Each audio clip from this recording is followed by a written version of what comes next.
ഹരേഷ്ണ നല്ലത് കേൾക്കുന്നുണ്ടല്ലോ അല്ലേ ഹരേഷ്ണ? ശബ്ദം കുറവാണ് പ്രഭു. ശബ്ദം കുറവാണോ? കേൾക്കുന്നുണ്ട്. കേൾക്കുന്നില്ലേ ഹരേഷ്ണ? ഓക്കെ, അപ്പം നമുക്ക് ആദ്യം പ്രാർത്ഥനയിലേക്ക് കിടക്കാം. ഹരേഷ്ണ. ഓ നമോ ഭഗവതേ വാസുദേവായ, ഓം നമോ ഭഗവതേ വാസുദേവായ, ഓം നമോ ഭഗവതേ വാസുദേവായ.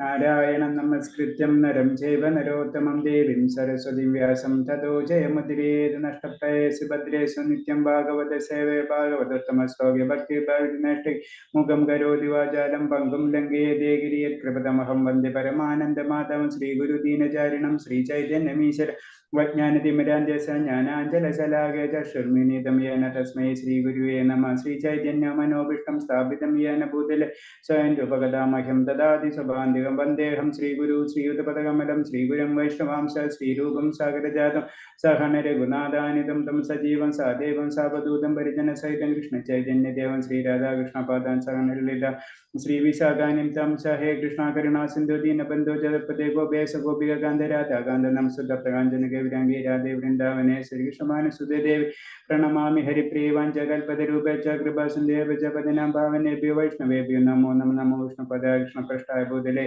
ശ്രീമതേ ഭക്തിവേദാന്ത സ്വാമിനി ദിനാമിനെ നമസ്സ. സാക്ഷാത് ഗൗരവാണി പ്രചാര നിർവിശേഷവനവാദി ഭാഷാദ്യദേശധാരിണി. ജയ ശ്രീകൃഷ്ണ ചൈതന്യ പ്രഭു നിത്യാനന്ദ ശ്രീ അദ്വൈത ഗദാധര ശ്രീവാസാദി ഗൗരി വ്യക്തിവൃന്ദ. ഹരേ കൃഷ്ണ കൃഷ്ണ കൃഷ്ണ ഹരേ ഹരേ ഹരേ രാമ രാമ രാമ ഹരേ ഹരേ. ഹരേ കൃഷ്ണ പ്രഭാതിക്ക് ജയ്, ഗുരുദേവ് ജി ജയ്, അനന്ത കോടി വൈഷ്ണവർക്ക് ജയ്. ഹരേ കൃഷ്ണ.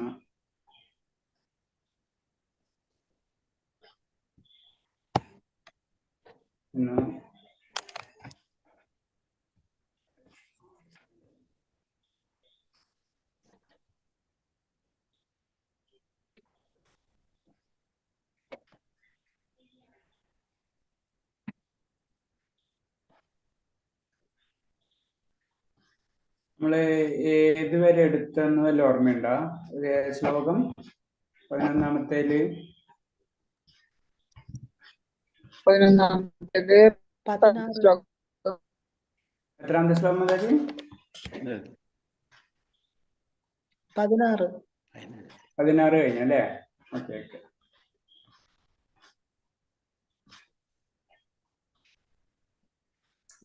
ഒന്ന് നമ്മള് 16 വിശ്വരൂപല്ലേ? അപ്പൊ വിശ്വരൂപം എന്ന് വിശ്വരൂപം ഹരേഷ്ണത്. അപ്പൊ ഈ വിശ്വരൂപം എന്തുകൊണ്ടാണ് ഭഗവാൻ അർജുനന് കാണിച്ചു കൊടുക്കുന്നത്? ഒന്നാരെങ്കിലും ഒന്ന് പറയാൻ പറ്റുമോ? എന്താണ് വിശ്വരൂപത്തിന്റെ ഇമ്പോർട്ടൻസ്? എന്തുകൊണ്ടാണ് വിശ്വരൂപം അർജുനന് കാണിച്ചു കൊടുത്തത്?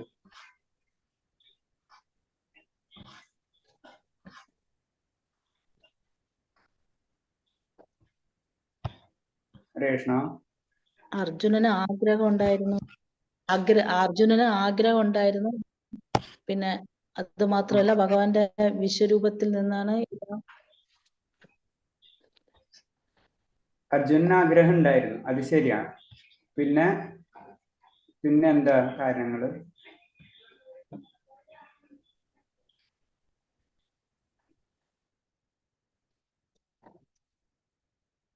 എന്തുകൊണ്ട് വിശ്വരൂപം അർജുനന് കാണിച്ചു കൊടുത്തു? ബേസിക് ആയിട്ട് നമ്മൾ അറിയേണ്ട കാര്യമുണ്ട്. അത് എന്തുകൊണ്ട് വിശ്വരൂപം കാണിച്ചു കൊടുത്തു, അത് പലപ്പോഴും അത് പറഞ്ഞിട്ടുണ്ട്. അത് ആ പോയിന്റ്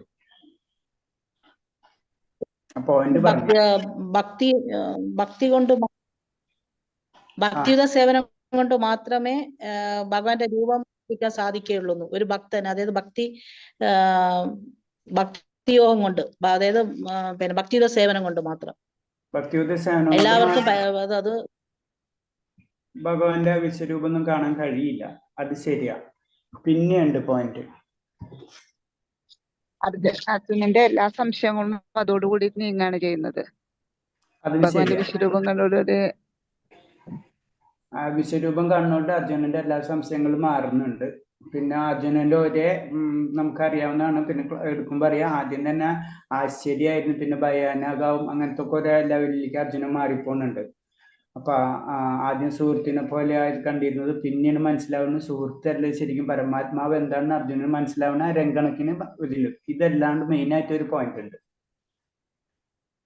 ഇതൊക്കെ ശരിയാണ്, പക്ഷെ ബേസിക് ആയിട്ട് ഇപ്പൊ നമ്മളോട് നമ്മളത് നമ്മളെ പോയിന്റ്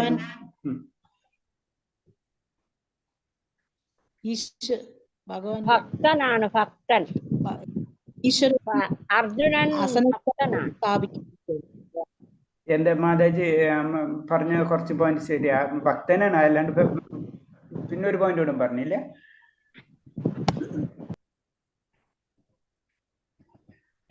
ഭഗവാന്റെ ഈശ്വരത്വം അസന്നിഗ്ധമായിട്ട് സ്ഥാപിക്കുകയും. അതാ പോയിന്റ്. ഇപ്പൊ മാതാജി പറഞ്ഞ പോയിന്റാണ് കറക്റ്റ്. കാരണം ഭഗവാൻ എന്ന് പറയുമ്പോ എന്താണെന്ന് ഭഗവാൻ കാണിച്ചു കൊടുക്കണം. അതാണ് വിശ്വരൂപം. അതായത് നാളെ ആരെങ്കിലും ഞാൻ ഭഗവാനാണെന്ന് പറഞ്ഞു കഴിഞ്ഞാൽ ആ വിശ്വരൂപം കാണിക്കേണ്ടി വരും ആ വ്യക്തി. അപ്പൊ ഭഗവാൻ എന്ന് പറഞ്ഞാൽ മാത്രമല്ല, വിശ്വരൂപം ഭഗവാൻ കാണിച്ചു കൊടുക്കണം. ഇതാണ് ഭഗവാൻ തെളിയിച്ചു കൊടുക്കണതാണ് ഈ വിശ്വരൂപത്തിൽ കൂടെ ഇൻഡയറക്റ്റ് ആയിട്ട്. പിന്നെ പല കാര്യങ്ങളുണ്ട്. ബേസിക് ആയിട്ട് പറയുന്ന പോയിന്റ് ഇതാ. ഇനി എന്തെങ്കിലും പോയിന്റ്സ് നിങ്ങൾക്ക് തോന്നുന്നുണ്ട്? ആണെങ്കിലും വേറെ എന്തെങ്കിലും കുറെ പോയിന്റ്സുകളുണ്ട്. നമ്മൾ ബേസിക് ഫസ്റ്റ് ഇമ്പോർട്ടന്റ് പോയിന്റ് ഇതാ. പിന്നെ വേറെ എന്തെങ്കിലും? അതൊക്കെ പറഞ്ഞതെല്ലാം ശരി, എല്ലാവരും പറഞ്ഞത്. കാരണം ഭക്തന് മാത്രം ഭഗവാന്റെ രൂപം കാണാൻ പറ്റുള്ളൂ. ഭക്തൻ ആഗ്രഹിച്ച കാരണം കൊണ്ടാണ് അത് കാണിച്ചു കൊടുത്തത്. അങ്ങനത്തെ കാര്യങ്ങളൊക്കെ ശരിയാ. പിന്നെ എന്തെങ്കിലും പോയിന്റ്സ് ഉണ്ടോ? കാരണം നമ്മള് ഒക്കെ സബ്ജക്റ്റുകളൊക്കെ ലിങ്ക് അല്ല. അപ്പൊ അതാണ് ഞാൻ ചോദിക്കുന്നത്.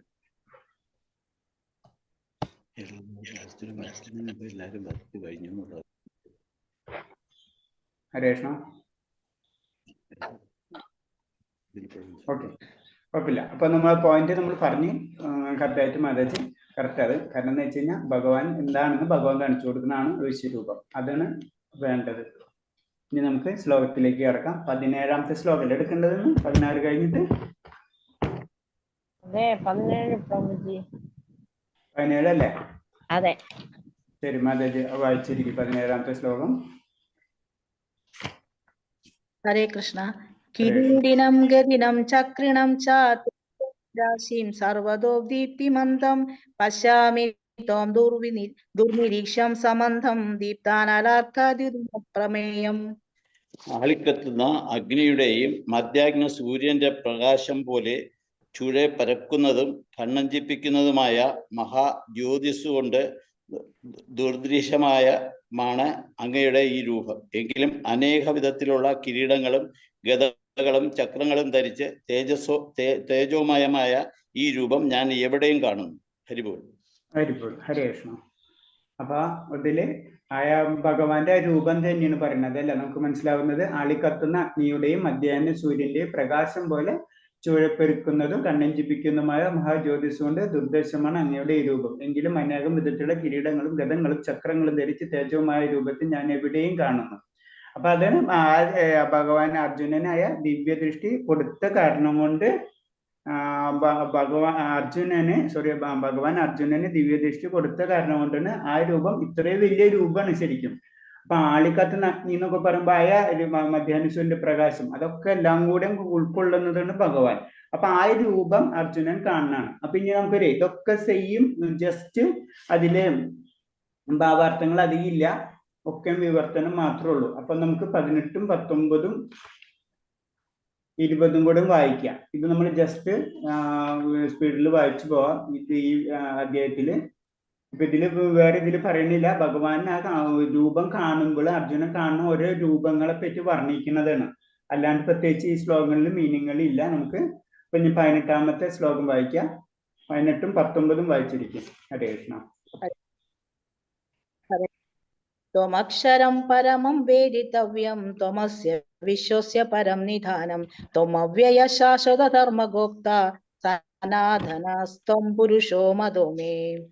അന്തിമമായ അത് കഴിഞ്ഞിട്ട് പ്രോജി ശ്ലോകം അങ്ങനെ വായിച്ചോണ്ട് പോവാനാ? 18 ശ്ലോകം വായിക്കാം, അത് കഴിഞ്ഞിട്ട് വിവർത്തനം വായിക്കാം, പിന്നെ 19 വായിക്കാം, അതിന്റെ വിവർത്തനം വായിക്കാം, 20 വായിക്കാം, അതിന്റെ വിവർത്തനം വായിക്കാം. എന്നിട്ട് ജസ്റ്റ് ഒന്ന് ഞാൻ പറയാം. അങ്ങാണ് ഈ ജഗത്തിന്റെ അന്തിമ വിശ്രമ സ്ഥാനവും അങ്ങ് തന്നെ. അവ്യയനും പുരാതനം ശാശ്വത ധർമ്മത്തിന്റെ സംരക്ഷകനുമായ ചിത്പുരുഷൻ അങ്ങാണെന്ന് ഞാൻ വിശ്വസിക്കുന്നു. അനാദിമത്യാന്തമനന്ത വീര്യമനന്ത ഭാഗും ശശിസൂര്യനേത്രം പശ്യാമി താം ദീപ്തഹുദാശവക്ത്രം സ്വതേജസാ വിശ്വമിദം തപന്തം. അവിടേക്ക് തുടക്കമോ മധ്യമോ അവസാനമോ ഒന്നുമില്ല. അമേയമാണ് അങ്ങയുടെ പ്രഭാവം. അനേകം കൈകളും സൂര്യചന്ദ്രന്മാരാകുന്ന കണ്ണുകളും അങ്ങേക്കുണ്ട്. വായിൽ നിന്ന് തീ പാളുന്ന അങ്ങയുടെ തേജസ്സിൽ ലോകമെമ്പാടും ജ്വലിക്കുന്നതായും ഞാൻ കാണുന്നുണ്ട്. ഹരേ കൃഷ്ണ. ദിവ്യാപ്രതിവ്യോരിതമന്തരം ഹി. ഹരേ കൃഷ്ണ പ്രഭു. ഹരേ കൃഷ്ണ. ദിവ്യാപ്രതിവ്യോരിതമന്തരം ഹി വ്യാപ്തം ത്വയേന നിശച്ച സർവ ദൃഷ്ടാദ്ഭുതം രൂപമുഗ്രം തമേദം ലോകത്രയം പ്രവൃത്തിം മഹാത്മൻ. ഹരേ കൃഷ്ണ. അങ്ങ് ഏകനാണെങ്കിൽ കൂടി ഭൂമിയാകാശങ്ങളും സർവ ദിക്മുഖങ്ങളും അങ്ങയാൽ വ്യാപിക്കപ്പെട്ടിരിക്കുന്നു. സർവോത്തമ ആശ്ചര്യകരവും ഭയാനവുമായ ഈ രൂപം കണ്ടിട്ട് 3 ലോകങ്ങളും സംഭ്രാന്തി കൊള്ളുന്നു. ഹരേ കൃഷ്ണ. ഹരേ കൃഷ്ണ. ഹരേ കൃഷ്ണ പ്രഭുജി, പ്രണാമം. അപ്പൊ അതില് 18 തൊട്ട് 17 നമ്മൾ പറഞ്ഞാണ്. 18-ാമത്തേലും പറയുന്നത് ഇത് തന്നെയാണ്. ഭഗവാന്റെ ആ രൂപം കാണുമ്പോൾ, ആ വിശ്വരൂപം കാണുമ്പോഴുള്ള ആ രംഗങ്ങളാണ് അർജുനൻ കാണുന്ന രംഗങ്ങളാണ് ഇതിൽ കൂടെ ശ്ലോകത്തിൽ കൂടെ പറയുന്നത്. ഇപ്പൊ 18-ാമത്തെ ശ്ലോകത്തിൽ പറഞ്ഞതിന് ആദ്യമമായ പരമ ലക്ഷ്യം അങ്ങാണ്. ഈ ജഗത്തിന്റെ ആദ്യമായ വിശ്രമസ്ഥാനം അങ്ങ് തന്നെ. അവ്യയനും പുരാതനമായ ശാശ്വതത്തിന്റെ സംരക്ഷണമായ ചിത്പുരുഷൻ അങ്ങയാണെന്ന് ഞാൻ വിശ്വസിക്കുന്നു. അപ്പൊ ആയ ഒരു രൂപം കാണുമ്പോൾ അർജുനന് മനസ്സിലാവുന്ന കാര്യങ്ങളാണ്. ഇതിന്റെ അപ്പുറം ഒന്നുമില്ല. അതിന് അന്തിമമായ പരമ ലക്ഷ്യം അങ്ങനെന്ന് പറഞ്ഞത് അതിന്റെ അപ്പുറത്തേക്കില്ല എന്നത് മനസ്സിലാവണം. അത് നമുക്കത് ചിന്തിക്കും. നമ്മൾക്ക് ചിന്തകളിൽ അപ്പുറം ശരിക്കും തന്നെ ആത്മീയാണ്. അല്ലെങ്കിൽ നമ്മളെ വേറെ രീതി പറഞ്ഞ അതീന്ദ്രിയ ജ്ഞാനാണ് അല്ലെ ശരിക്കും അർജുനനെ കിട്ടുന്നത്. അപ്പൊ അതിൽ നിന്ന് മനസ്സിലാക്കണാണ്. അത് ഒരു അന്തിമമായ രൂപം എന്ന് പറഞ്ഞ അന്തിമമായ പരമലക്ഷ്യം എന്ന് പറഞ്ഞത് ഭഗവാനാണ്. അതാണ് ഇതിൽ കൂടെ ആ ശ്ലോകത്തിൽ കൂടെ പറഞ്ഞു തരുന്നത്. പിന്നെ അവിടേക്ക് തുടക്കമോ മധ്യമോ അവസാനം ഒന്നുമില്ല.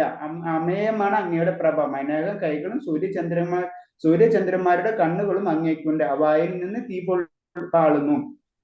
അങ്ങയുടെ തേജസ്സാൽ ലോകമെമ്പാടും ജ്വലിക്കുന്നതായി ഞാൻ കാണപ്പെടുന്നുണ്ട്. അപ്പൊ ഒന്നും കൂടെ ഭഗവാന്റെ ആ വർണ്ണനയാണ്, വിശ്വരൂപത്തിന്റെ വർണ്ണന തന്നെയാണ് അർജുനന് കൊടുക്കുന്നത്. അപ്പൊ അങ്ങക്ക് തുടക്കമോ മധ്യമോ ഒന്നുമില്ല. അപ്പൊ അതിന്റെ അർത്ഥം എന്ന് വെച്ച് കഴിഞ്ഞാൽ ശരിക്കും അർജുനൻ മുഴുവനും കാണുന്നില്ല. തുടക്കവും മധ്യമോ ഇല്ല എന്ന് തോന്നുന്നത് വെച്ചാൽ അർജുനൻ അത് കാണാൻ കഴിയുന്നില്ല അല്ലെ. അത് ഇൻഡയറക്റ്റ് ആയിട്ട് പറയണമെന്ന് വെച്ച് കഴിഞ്ഞാൽ ഭഗവാൻ എന്താണെന്ന് ഇപ്പോഴും അർജുനന് മനസ്സിലാവില്ല. നമ്മൾ പറയുന്നുണ്ട് പ്യുവർ ഡിവോട്ടിക്ക് ഭഗവാൻ അറിയാമെന്ന് പറഞ്ഞാലും ശരിക്കും ഭഗവാൻ അത്രയും സാധാരണ ഒരു ഭക്തനിൽ ആർക്കും മനസ്സിലാവാത്തതാണ് ഭഗവാൻ. അതിന് ഇതിൽ കൂടെ നമുക്ക് പറഞ്ഞു തരുന്ന അവിടെ മധ്യമോ അവസാനമോ ഒന്നുമില്ല. അനേകം കൈകളും സൂര്യചന്ദ്രന്മാരുമാകുന്ന കണ്ണുകളും അങ്ങയ്ക്കുണ്ട്. വായിൽ നിന്ന് തീ പാളുന്ന അങ്ങയുടെ തേജസ്സിൽ ലോകമെമ്പാടും ജ്വലിക്കുന്നതായി ഞാൻ കാണുന്നു. അപ്പൊ അതൊക്കെ ഭഗവാനെ പറ്റിയിട്ടുള്ള ആ വർണ്ണനകൾ തന്നെയാണ്. വിശ്വരൂപത്തില് അർജുനൻ കാണുമ്പോഴുള്ള ആ വർണ്ണനകളാണ് ഈ ശ്ലോകങ്ങളിൽ കൂടെ ഒക്കെ പറഞ്ഞു തരുന്നത്. അടുത്ത ശ്ലോകത്തിൽ പറയുന്നത് 20-ാം ശ്ലോകത്തിൽ അങ്ങ് ഏകനാണെങ്കിൽ കൂടിയും ഭൂമി ആകാശങ്ങളും സർവ ദിക്മുഖങ്ങളും അങ്ങയാൽ വ്യാപിക്കപ്പെട്ടിരിക്കുന്നു. സർവോത്തമ ആശ്ചര്യവും ഭയാനകവുമായ ഈ രൂപം കണ്ടിട്ട് 3 ലോകങ്ങളും സംഭ്രാന്തി കൊള്ളുന്നു. അപ്പൊ ഇതിലും ഇത് തന്നെയാണ് പറഞ്ഞത്. ഭൂമി ആകാശങ്ങൾ, അതായത് ഭഗവാൻ ഒന്ന് തന്നെയാണ്. നമുക്കറിയാം ഭഗവാൻ ഒന്ന് തന്നെയാണ്. പക്ഷെ എല്ലാതും ഭഗവാനിൽ നിറഞ്ഞു നിൽക്കുന്നു. അത് അർജുനൻ കാണണം. അതാണ് ഇതിൽ പറഞ്ഞത്. അപ്പൊ ആ രൂപം കാണുമ്പോൾ ശരിക്കും പറഞ്ഞു കഴിഞ്ഞാൽ വിശ്വരൂപം എന്ന് പറഞ്ഞ ഒരു ഭയാനക രൂപം തന്നെയാണ്. അപ്പൊ ആദ്യം തന്നെ അർജുനന് ആശ്ചര്യമല്ല വരുന്നത്. പിന്നെ പതുക്കെ ഭയാനകത്തിലേക്ക് അർജുനൻ കടക്കുന്ന രംഗങ്ങളാണിത്. അപ്പൊ സർവോത്തമ ആശ്ചര്യവും ഭയാനകവുമായ രൂപം കണ്ടിട്ട് 3 ലോകങ്ങൾ സംഭ്രാന്തി കൊള്ളുന്നു. അപ്പൊ എന്താ 3 ലോകം നമുക്കറിയാം. സത്യലോകം തൊട്ട് പാതാളം വരെയുള്ള വെള്ള ലോകത്തിൽ 3 കണക്ട് കൂട്ടുമ്പോഴാണ് നമ്മൾ സാധാരണ ത്രിലോകങ്ങൾ എന്ന് പറയുന്നത്. അപ്പൊ 3 ലോകങ്ങളും സംഭ്രാന്തി കൊള്ളുന്നതാണ് പറയുന്നത്. അടുത്തത് 21-ാമത്തെ ശ്ലോകം തൊട്ട് 23-ാമത്തെ ശ്ലോകം വരെ വായിച്ചിരിക്കും മാതാജി. ഓക്കെ. ഹരേ കൃഷ്ണ പ്രഭുജി. അമീഹിതോം സുരസംഗാ വിശന്തി പ്രാഞ്ജലയോ ഗൃണന്തി സ്വസ്തി ത്യക്ത്വാ മഗർഷി സിദ്ധസംഗാ സ്തുവന്തി ത്വാം സ്തുതിവി പുഷ്പകലാഭി. ദേവഗണങ്ങളെല്ലാം ശരണം പ്രാപിച്ച് അങ്ങയിൽ ഉൾപ്പോകുന്നു. അവരിൽ ചിലർ വല്ലാതെ ഭയപ്പെട്ട് കൂപ്പുകൈകളോടെ പ്രാർത്ഥിക്കുന്നു. ഋഷിമാരും സിദ്ധരും ലോകത്തിന് എല്ലാവിധ ശാന്തിയും ഭവിക്കട്ടെ എന്ന് നേർന്നുകൊണ്ട് അങ്ങയെ വൈദിക സൂക്തങ്ങളാൽ സ്തുതിക്കുന്നു. രുദ്രാദിത്യ വസവോ യേജസാധ്യ വിശ്വോ അശിനൗ മരുതച്ചോഷ്മപാച്ഛ ഗന്ധർവ യക്ഷാസുര സിദ്ധ സംഘ വീക്ഷന്തേ ത്വം വിസ്മിതാ ചൈവ സർവേ. പരമശിവന്റെ വിവിധ ആവിർഭാവങ്ങളും കൂടാതെ ആദിത്യന്മാർ, വസുക്കൾ, സാധ്യർ, വിശ്വദേവന്മാർ, അശ്വിനി ദേവതകൾ, മരുത്തുക്കൾ, പിതൃക്കൾ, ഗന്ധർവന്മാർ, യക്ഷന്മാർ, അസുരന്മാർ, സിദ്ധന്മാർ എന്നീ വിവിധ രൂപധാരികളും ആശ്ചര്യത്തോടെ അങ്ങയെ നോക്കുന്നു. രൂപം മഹത്തേ ബഹുവക്ത്ര നേത്രം മഹാബാഹോ ബഹുബാഹോ രൂപാദം ബഹുതരം ശ്രാകരാളം ദൃഷ്ട്വാ ലോകാ പ്രവർത്തിതാസ്തഥാകം. മഹാബാഹോ, എല്ലാ ഗ്രഹങ്ങളും അവയിൽ വാഴുന്നവരും ഭയാകുലരാണ്.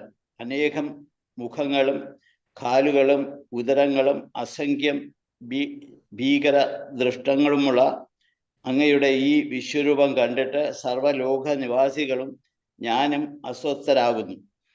ഹരേ കൃഷ്ണ.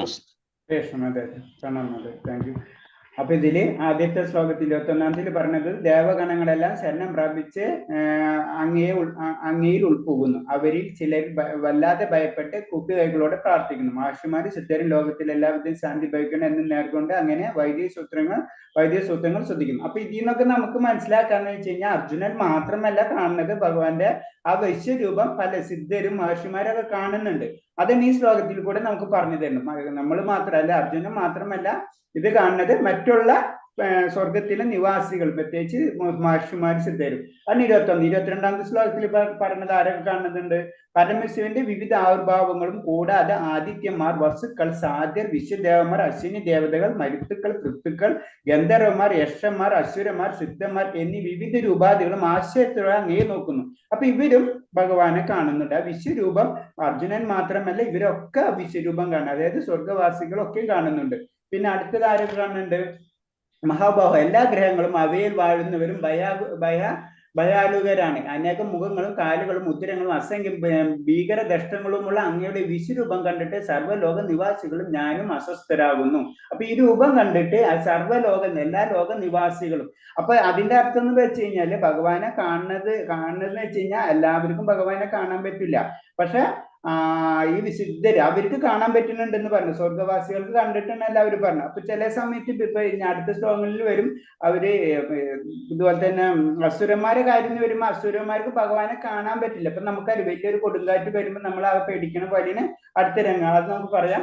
അപ്പൊ ഇതിൽ ഞാനൊരു ചോദ്യം ചോദിക്കണേ. ഇതിൽ പറയുന്നുണ്ടല്ലോ, പരമശിവന്റെ വിവിധ ആവിർഭാവങ്ങൾ കൂടാതെ ഇവരൊക്കെ ഭഗവാനെ കാണുന്നുണ്ട് അല്ലെ? അപ്പൊ നമുക്കറിയാം, അർജുനൻ കാണുന്നത് ഭഗവാന്റെ രൂപം എന്ന് പറയുമ്പോൾ ഇതിലൊക്കെ ഭഗവാന്റെ രൂപത്തിലാണ് ഇവരെല്ലാവരും ഉള്ളത്. ഈ ദേവന്മാരെല്ലാവരും ഈ രൂപത്തിലാണ്. അപ്പൊ ഇവരെങ്ങനെയാണ് ഈ വിശ്വരൂപത്തെ കാണുന്നത്? അപ്പൊ അർജുനൻ കാണുന്നു. ശരിക്കും അർജുനൻ നമ്മളെ ചിന്താഗതിയിൽ അർജുനൻ ആ വിശ്വരൂപത്തെ കാണുന്ന രംഗം നമ്മൾ ചിന്തിച്ചു കഴിഞ്ഞാൽ എങ്ങനെയാണ്? ഭഗവാനുണ്ട്, ഭഗവാന്റെ ചുറ്റും ബ്രഹ്മാവുണ്ട്, വിഷ്ണു ഉണ്ട്, ഇതെല്ലാതും കൂടെ ഒരു രൂപം. ആ മഹർഷിമാർ ഇവരെല്ലാവരും ഉണ്ട്. പക്ഷെ ഇതിലൊരു പറയുന്നത് പരമശിവന്റെ വിവിധ ആവിർഭാവങ്ങൾ കൂടാതെ ആദിത്യന്മാർ, വസുക്കൾ, സാധ്യർ ഇവരെല്ലാവരും കാണുന്നുണ്ട്. ഇവൻ യക്ഷന്മാർ, അസുരന്മാർ, സിദ്ധവരൊക്കെ അവരും കാണുന്നുണ്ട് എന്നീ വിവിധ രൂപത്തിൽ ആശ്ചര്യത്തോടെ അങ്ങേ നോക്കുന്നു എന്ന് പറഞ്ഞു. അപ്പൊ ഇതെങ്ങനെയാണ് സംഭവിക്കുക? ആരെങ്കിലും അല്ലെങ്കിൽ ഐഡിയ ഉണ്ടെങ്കിൽ ഒന്ന് പറയാം. ഇതെങ്ങനെയാണ് അവര് കാണുന്നത്? ഭഗവാന്റെ അവയവങ്ങളാണ് ഓരോ ദേവന്മാരും എല്ലാവരും. അപ്പോൾ നമ്മുടെ കൈ നമുക്ക് കാണാൻ, അതുപോലെ അവർക്കും കാണാൻ സാധിക്കും. മാതാജി പറഞ്ഞ കുറെ ശരിയാണ്. ഇനി എന്തെങ്കിലും പോയിന്റ്സ് ഉണ്ട് ആഡ് ചെയ്യാൻ? കുറച്ചും കൂടെ ക്ലാരിറ്റി ചെയ്യാനുണ്ട്.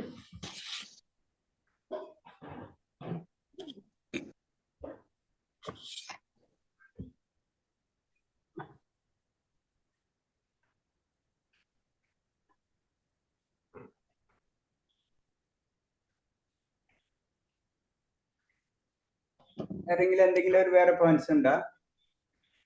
എന്തുകൊണ്ട് ഒരു അർജുനൻ ശരിക്കും ഭഗവാന്റെ വിശ്വരൂപം കാണുമ്പോ ഇപ്പൊ ഭഗവാന്റെ ഇപ്പൊ നമ്മൾക്ക് അറിയാവുന്ന ഒരു വിശ്വരൂപം ഉണ്ടല്ലോ, ഭഗവാന്റെ രൂപം കാണുമ്പോൾ നമുക്ക് പിക്ചർ റെപ്രസെന്റേഷൻ കണ്ടിട്ടുള്ളത് ഭഗവാന്റെ രൂപം, അതിന്റെ അപ്പുറത്ത് കുറെ കൈകള്, അതുപോലെ തന്നെ പല പല ദേവന്മാരുടെ രൂപങ്ങളൊക്കെ കാണുന്നുണ്ട്. പക്ഷെ ഈ ദേവന്മാര് ഈ വിശ്വരൂപത്തെ കാണുന്നുണ്ട്, അതിൽ ഇതിൽ പറഞ്ഞിട്ടുള്ളത്.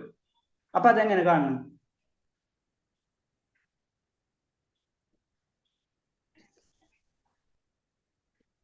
ദേവന്മാരും ഭഗവാന്റെ ഭക്തന്മാർ തന്നെയാണല്ലോ. ശിവൻ വൈഷ്ണവനല്ലേ? ആ, ഇപ്പൊ മാതാച്ചൊക്കെ ഒരു പോയിന്റ് വരെ എത്തിയിട്ടുണ്ട്. കറക്റ്റാ. കാരണം എന്ന് വെച്ച് കഴിഞ്ഞാൽ ഭഗവാന്റെ ഭക്തർക്ക് ഭഗവാന്റെ വിശ്വരൂപം കാണാനുള്ള കഴിവുണ്ട്, അതുകൊണ്ട് അവര് കാണുന്നു. അങ്ങനെയാണ് നമ്മൾ അത് മനസ്സിലാക്കേണ്ടത്. ഇനി എന്തെങ്കിലും അതിനെ പറ്റി പറയാനുണ്ടായിരുന്നെങ്കിലും നമ്മൾ പോയിന്റുകൾ ശ്രദ്ധിച്ചു പോണം ഓരോ കാര്യങ്ങൾ പറയുമ്പോൾ, ചില സിമ്പിളായിട്ട് വിട്ടു പോകരുത് അത്. ഓക്കെ. പിന്നെ അടുത്തത് ഈ ശ്ലോകം 23-ാമത്തെ ശ്ലോകം പറഞ്ഞു കഴിഞ്ഞാൽ, അതായത് മഹാഭാവ എല്ലാ ഗ്രഹങ്ങളും അവയിൽ വാഴുന്ന ഭയാലോകരാണ്, അനേക മുഖങ്ങളും കാലുകളും. അപ്പൊ ആദ്യം അർജുനന്റെ അവസ്ഥയിൽ നിന്ന് പിന്നെ ആ വിശ്വരൂപം കണ്ടിട്ട് സർഗലോക നിവാസികളും ഞാനും അസ്വസ്ഥരാകുന്നു. അപ്പൊ അത്രയും പേടിപ്പെടുത്തുന്ന ഒരു രൂപമാണ് എല്ലാം കൂടെ. അതിന് മുന്നത്തെ ശ്ലോകത്തിൽ പറയുന്നുണ്ടല്ല, എന്താണ് പറയണെന്ന് വെച്ച് കഴിഞ്ഞാല്, മുന്നത്തെ ശ്ലോകത്തിൽ പറഞ്ഞിട്ടുണ്ട്, വായിൽ നിന്ന് തീപാളുന്നു, അതേപോലെ തന്നെ അനേകം കൈകളും സൂര്യചന്ദ്രന്മാരും കണ്ണുകളും, അങ്ങനെയൊക്കെ കാണുമ്പോൾ ആയ ഫസ്റ്റ് ലെവലിൽ നിന്ന് സെക്കൻഡ് ലെവലിലേക്ക് കടക്കാണ്. അപ്പോഴാണ് അവര് പേടിക്കണ സംഭവം വരുന്നത്. അതന്നെ വിശ്വരൂപം കണ്ടിട്ട് സർവ്വലോക നിവാസികളും ഞാനും അസ്വസ്ഥരാകുന്നു, അവര് ഉള്ളിലൊരു ഭയം തോന്നുന്നു. അതന്നെ ഇതിൽ വരുന്നത്. നെക്സ്റ്റ് 24 തൊട്ടിട്ട് 27 വരെ വായിച്ചിരിക്കും. ഹരേ കൃഷ്ണ. ഓക്കെ, ഹരേ കൃഷ്ണ. നവസ്പൃശം ദീപ്തമനേകവർണം വൃത്താനനം ദീപ്ത വിശാലനേത്രം ദൃഷ്ട്വാ ഹി ത്വാം പ്രവൃത്തിരാന്തരാത്മാ ധൃതീന വിന്ദാമി ശമം ച വിഷ്ണു. അല്ലയോ സർവവ്യാപിയായ വിഷ്ണു, ആകാശം മുട്ടുന്ന അങ്ങയെ അനേക വികിരണ വർണ്ണ ജ്വാലങ്ങളോടു കൂടിയും പിളർന്ന വായോടുകൂടിയും തിളങ്ങുന്ന വലിയ കണ്ണുകളോടുകൂടിയും കണ്ടിട്ട് എൻ്റെ മനസ്സ് ഭയം കൊണ്ട് അസ്വസ്ഥമാകുന്നു. എനിക്ക് എൻ്റെ സ്ഥൈര്യത്തെയോ മനസ്സിന്റെ സന്തുലനത്തെയോ നിലനിർത്താൻ കഴിയുന്നില്ല. ഹരേ കൃഷ്ണ. ദംഷ്ടാകരാളാനി ച തേ മുഹാനി ദൃഷ്ടൈവ കാലാനല സന്നിഭാനി ദിശോ ന ജാനേന ലഭേ ച ശർമ്മ പ്രസീദ ദേവേശ ജഗന്നിവാസ. ലോകനാഥനായ ദേവദേവ പ്രസാദിക്കണേ. പാളുന്ന കാലാഗ്നി ജ്വാലകളെ പോലിരിക്കുന്ന ദംഷ്ടാകരങ്ങളായ അങ്ങയുടെ മുഖങ്ങൾ കണ്ടിട്ട് എനിക്ക് സമനില തെറ്റുന്നു, ദിഗ്ഭ്രമം അനുഭവപ്പെടുന്നു. ഹരേ കൃഷ്ണ. അമീ ച ത്വാം ധൃതരാഷ്ട്രസ്യ പുത്ര സർവേ സഖൈവാപനിപാല സംഘൈ ഭീഷ്മോ ദ്രോണസുതപുത്രസ്തദാസൗ സഹാസ്മദീയൈരവിയോധമുഖൈ വക്ത്രാണി തേ ത്വരമാണ വിശന്തി ദംഷ്ട്രാകരാളാനി ഭയാനകാനി കേചിദ്വിലഗ്നാ ദശനാന്തരേഷു സംദൃശ്യന്തേ ചൂണി തൈരുത്തമംഘൈ. ധൃതരാഷ്ട്രപുത്രന്മാരെല്ലാവരും അവരെ സഹായിക്കുന്ന രാജാക്കന്മാരും ഭീഷ്മർ, ദ്രോണർ, കർണൻ എന്നിവരും നമ്മുടെ യോദ്ധാക്കളിൽ പ്രമുഖന്മാരുമെല്ലാം അങ്ങയുടെ ഭീകരങ്ങളായ വായുകളിലേക്ക് അതിവേഗത്തിൽ കടന്നു പോവുകയാണ്. ആ ദംഷ്ടങ്ങൾക്കിടയിൽപ്പെട്ട് ചിലരുടെ ശിരസുകൾ ചതഞ്ഞരയുന്നു. ഹരേ കൃഷ്ണ. ഹരേ കൃഷ്ണ. ഹരേ കൃഷ്ണ. പ്രണാമം.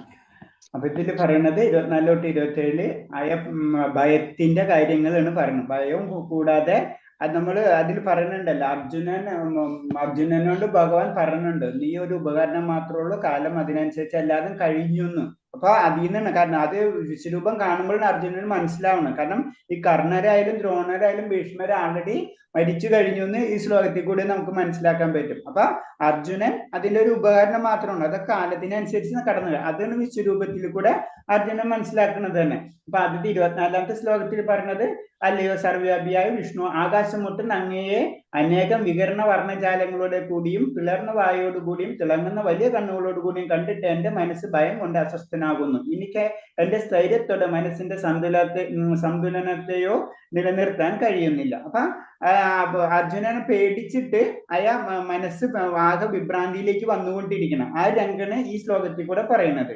അടുത്ത എന്താ പറഞ്ഞ 25ാമത്തെ ശ്ലോകത്തിൽ പറഞ്ഞ ലോകനാഥനായ ദേവദേവ പ്രസാദിക്കണേ, പാളുന്ന കാലാഗ്നി ജാലകളെ പോലെ ഇരിക്കുന്ന ദൃഷ്ടാംഗങ്ങളായ അങ്ങയുടെ മുഖങ്ങളെ കണ്ടിട്ട് എനിക്ക് സമനില തെറ്റുന്നു, ദിഗ്ഭ്രമം അനുഭവപ്പെടുന്നു. അപ്പൊ അതും അത് തന്നെയാണ്, അതിനോട് ബന്ധപ്പെട്ടുള്ള ശ്ലോകം തന്നെയാണ്. അർജുനന്റെ ഭയത്തിന്റെ സംഭവിക്കണം ഇങ്ങനത്തെ ഒരു രൂപം കാണുമ്പോൾ.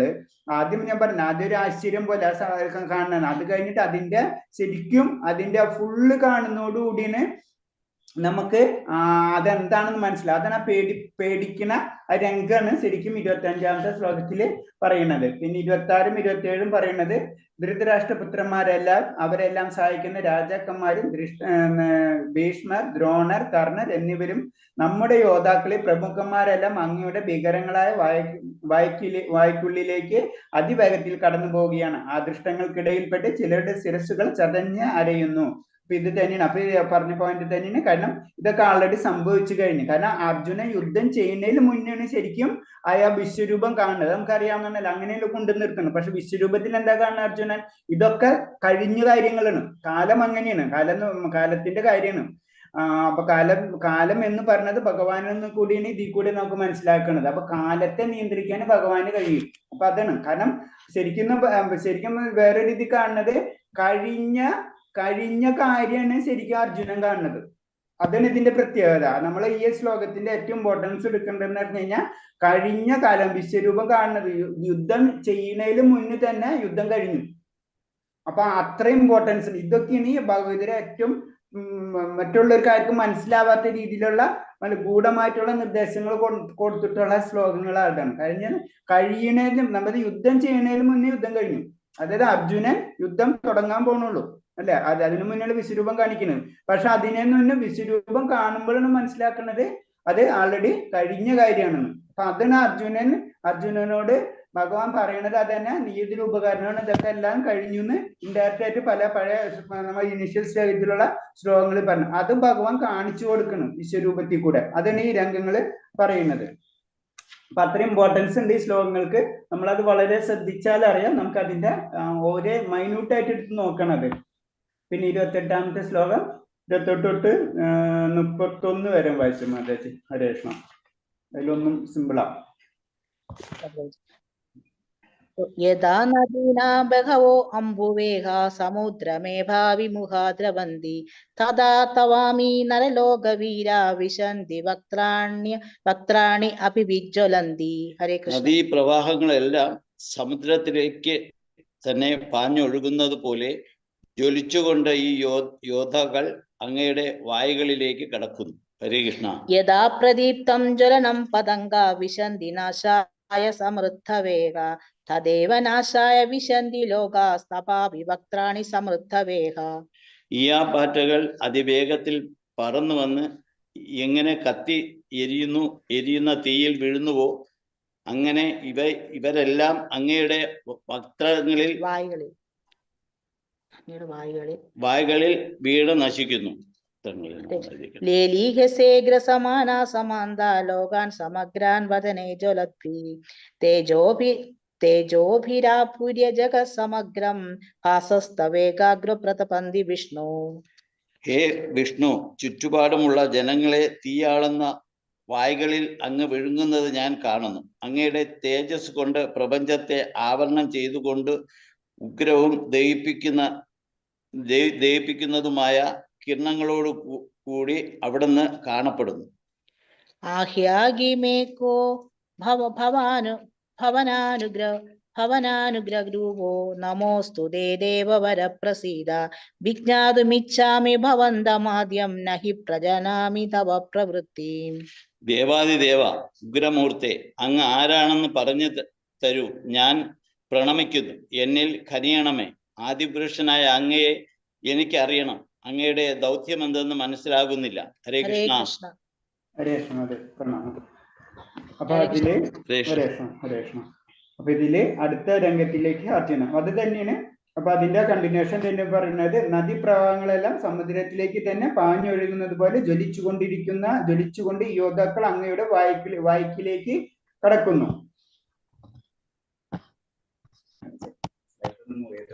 പോയിന്റ്സ് ഉണ്ടെങ്കിൽ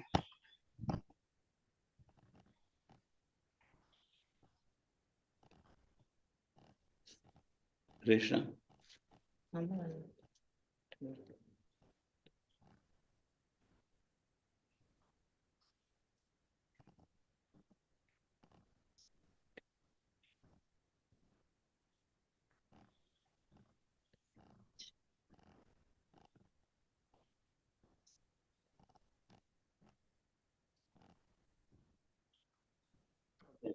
അപ്പൊ ഇതിൽ പറയുന്നത് ആദ്യത്തെ നദീപ്രവാഹങ്ങളെല്ലാം, അതായത് നമുക്കറിയാവുന്നത് കാലം, അത് ഭഗവാൻ കാലമാണെന്ന് തെളിയിക്കുന്ന ശ്ലോകങ്ങളാണ്. അതിന് നദീപ്രവാഹങ്ങളെല്ലാം സമുദ്രത്തിലേക്ക് തന്നെ പാഞ്ഞൊഴുകുന്നത് പോലെ നമുക്കൊരു കാലം, നമുക്ക് ഓരോ കാര്യങ്ങൾ നടന്നുകൊണ്ടിരിക്കും, അതിന് നമുക്ക് സ്റ്റോപ്പ് ചെയ്യാൻ പറ്റില്ല. അതാണ് ഈ ശ്ലോകത്തിൽ കൂടെ പറയണത്. പിന്നെ ഈയാമ്പാറ്റകൾ അതിവേഗത്തിൽ പറന്നു വന്ന് എങ്ങനെ കത്തിയെരിയുന്ന തീയിൽ വീഴുന്നുവോ അങ്ങനെ ഇവരെല്ലാം അങ്ങയുടെ വക്രത്തിൽ വീണ് നശിക്കുന്നു. അപ്പൊ ഇതെന്താ, ഇതേപോലെ നമുക്കറിയാം നമ്മുടെ ജീവിതം വളരെ വളരെ ചെറുതാ, വളരെ നിമിഷമുള്ളൂ നമ്മളെ കമ്പാരിറ്റീവ് ചെയ്യുമ്പോൾ.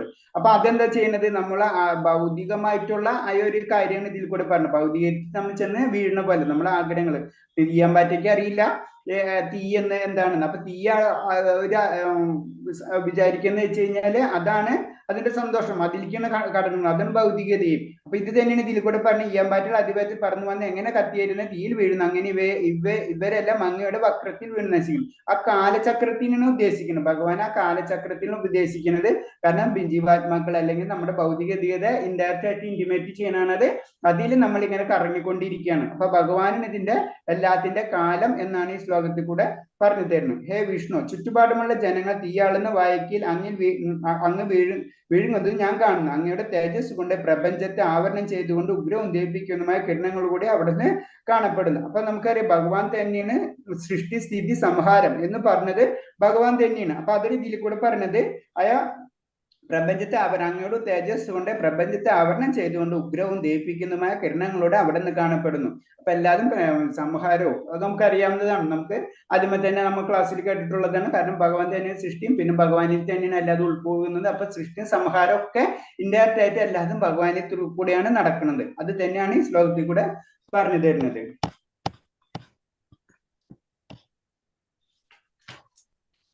പിന്നെ പറഞ്ഞ നെക്സ്റ്റ് 31 ദേവാദിദേവ ഉഗ്രമൂർത്തി, അങ്ങ് ആരാണെന്ന് പറഞ്ഞു തരും, ഞാൻ പ്രണമിക്കുന്നു, എന്നിൽ കനിയണമേ. അത് ആദ്യ പുരുഷനായ അങ്ങേ എനിക്കറിയണം, അങ്ങേ ദൗത്യം എന്തെന്ന് മനസ്സിലാകുന്നില്ല. അപ്പൊ ഇത് ശരിക്കും അർജുനന്റെ ഒരു ആശ്ചര്യമാണ്. അപ്പൊ എന്താണ് ഭഗവാൻ, എന്താണ് ആ സങ്കല്പം ഒന്നും മനസ്സിലാവണില്ല. അപ്പൊ അത് ചോദിക്കണം, ഭഗവാൻ എന്താണ്, അങ്ങയുടെ ഉദ്ദേശം എന്താണ്, അതേപോലെ തന്നെ അങ്ങയുടെ ദൗത്യം എന്താണെന്നൊക്കെ എനിക്ക് പറഞ്ഞു തരണമെന്ന് ആഗ്രഹിക്കുന്നതാണ്. ആ ശ്ലോകം ഇതിൽ കൂടെ പറഞ്ഞു തരുന്നത്. ഇപ്പൊ അടുത്തതിൽ ഭഗവാൻ പറഞ്ഞു കൊടുക്കുന്നത് ഞാൻ ആരാണെന്നൊക്കെ ഡീറ്റെയിൽ ആയിട്ട് പറഞ്ഞു കൊടുക്കുന്നുണ്ട് നമുക്ക്. അപ്പൊ 32 തൊട്ടിട്ട് 32 33 വായിച്ചിരിക്കുന്നത് ഹരേഷ്ണ. ഹരേ കൃഷ്ണ. ശ്രീ ഭഗവാനുവാച കലോസ്മി ലോകക്ഷയകൃത് പ്രവൃത്തോ ലോകാൻ സമാഹർത്തുമിഹ പ്രവൃത്ത ഹൃദേവി ത്വം ന ഭവിഷ്യന്തി സർവേ യേവ സ്ഥിതാ പ്രത്യനികേഷു യോധ. പരമദിവ്യോത്തമ പുരുഷൻ പറഞ്ഞു, സമസ്ത ലോകങ്ങളെയും സംഹരിക്കുന്ന കാലമാകുന്നു. ഞാൻ ഈ കാണുന്ന ജനങ്ങളെ എല്ലാം നശിപ്പിക്കുന്നവനാണ്. ഞാൻ ഇവിടെ സന്നിഹിതരായിരിക്കുന്നത് നിങ്ങൾ പാണ്ഡവരൊഴികെ 2 കക്ഷിയിലും പെട്ട യോദ്ധാക്കളെ ഏവരെയും കൊല്ലപ്പെടും.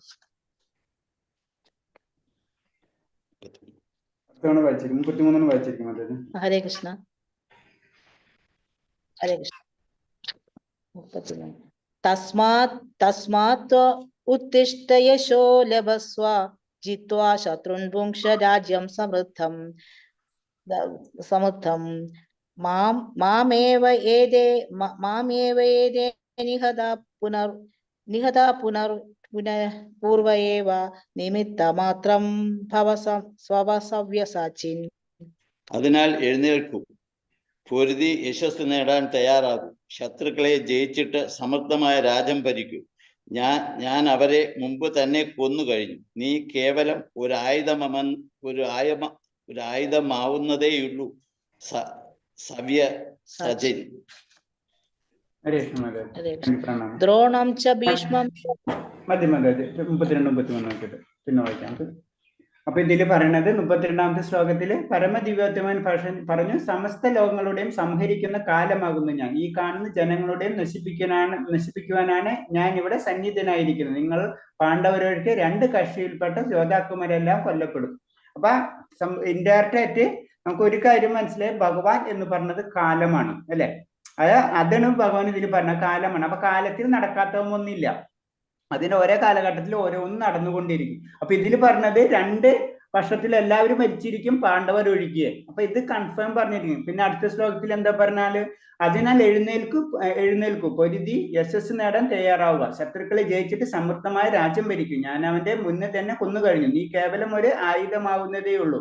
അപ്പൊ ഇത് പറയുന്നത് ഇൻഡയറക്റ്റ് ആയിട്ട് പറയണെന്ന് വെച്ച് കഴിഞ്ഞാൽ, കാലത്തിന് നമുക്കറിയാം, നമുക്ക് മരണം എന്ന് പറഞ്ഞതും ജനനം എന്ന് പറഞ്ഞതൊന്നും നമ്മളെ കയ്യിൽ ഉള്ളതല്ല.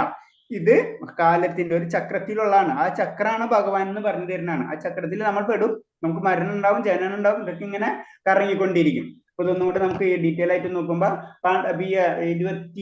32ാമത്തെ ശ്ലോകത്തിൽ പറയുന്നത്, പാണ്ഡവരൊഴികെ മറ്റു പോരാളികളെല്ലാം വധിക്കപ്പെടും. അത് ഭഗവാൻ അത് പറയുന്നതാണ്. പിന്നെ അർജുന യുദ്ധം ചെയ്യാൻ താല്പര്യമില്ലായിരുന്നു, എന്നാൽ അദ്ദേഹം പൊരുതുന്നില്ലെങ്കിലും ശരി അവരെല്ലാം മരിക്കുക തന്നെ ചെയ്യുമെന്ന് കൃഷ്ണൻ പറയുന്നത്.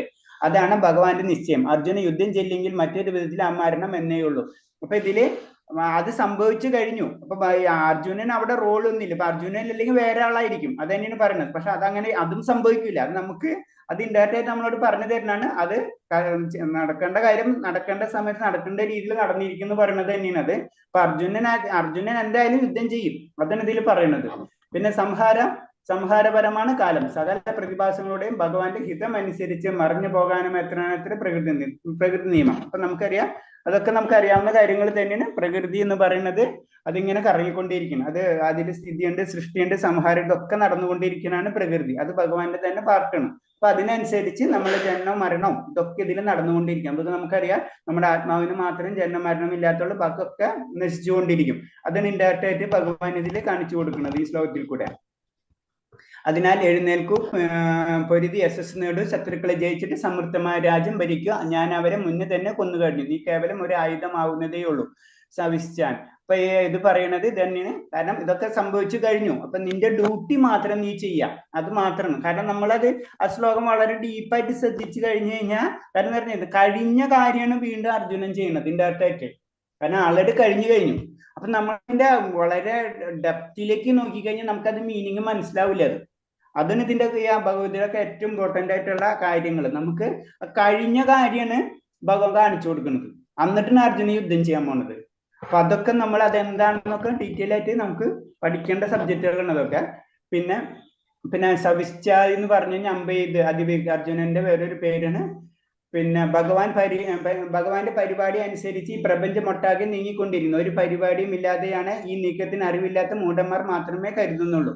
അപ്പൊ നമുക്കറിയാവുന്നത് പോലെ ഈ പ്രപഞ്ചം നിലനിൽക്കുന്നത് തന്നെ ഭഗവാന്റെ നിശ്ചയമാണ്. പക്ഷെ അത് മനസ്സിലാക്കാത്തവരാണ് മൂഢന്മാരെന്ന് പറയുന്നത്. അത് അജ്ഞാനികളെന്ന് സാധാരണ, അല്ലെങ്കിൽ നാസ്തികർ എന്നൊക്കെ പറയുന്നത് അക്കൂട്ടരാണ്. അതിനൊരു ശക്തി ഇല്ലാതെ ഇതൊന്നും വർക്ക് ചെയ്യില്ല എന്ന് നമ്മളെ ഭക്തന്മാർക്കറിയാം. പക്ഷെ ഇതുപോലെ തന്നെ നാസ്തികര് അല്ലെങ്കിൽ അവിശ്വാസികളൊക്കെ അങ്ങനെ ചിന്തിക്കും. അതാണ് ഇതിൽ പറയുന്നത്. അങ്ങനെ ആയിരിക്കാമെന്നോ ആവാമെന്നോ ശാസ്ത്രജ്ഞന്മാർ പറയപ്പെടുന്നതിന് അഭിപ്രായപ്പെട്ടേക്കാം. എന്നാൽ ഇവിടെ ഇതിന് സംശയത്തിന് ഇടമില്ല. കാരണം നമ്മൾ വിശ്വാസികളെ സംബന്ധിച്ച് അല്ലെങ്കിൽ ഒരു ഭക്തരെ സംബന്ധിച്ച് അത് നമ്മളെ വേദഗ്രന്ഥങ്ങളൊക്കെ ഫൈനലാണ്. അപ്പൊ അതിന് പിന്നെ ഒരു അവിശ്വാസത്തിന്റെ നേടില്ല.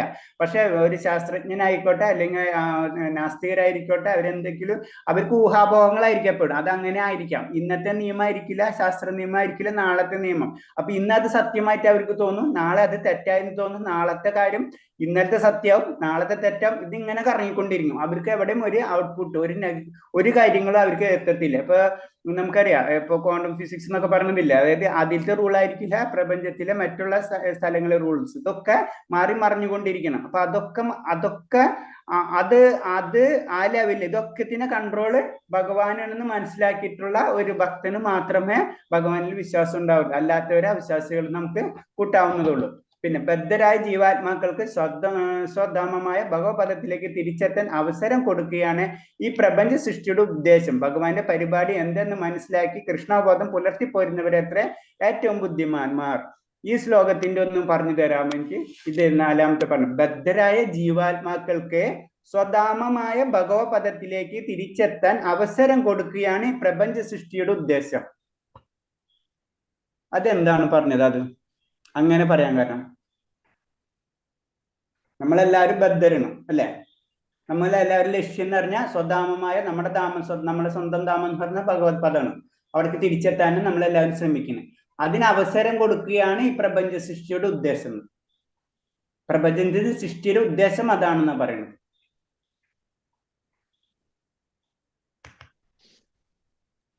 ഭഗവാന്റെ പരിപാടി ഭഗവാനെ പോലെ ആകണമെന്നുള്ള ആശ കൊണ്ടാണ് ഭഗവാൻ നമ്മളെ ഇവിടെ ഭൗതിക ലോകത്തിൽ അയച്ചത്.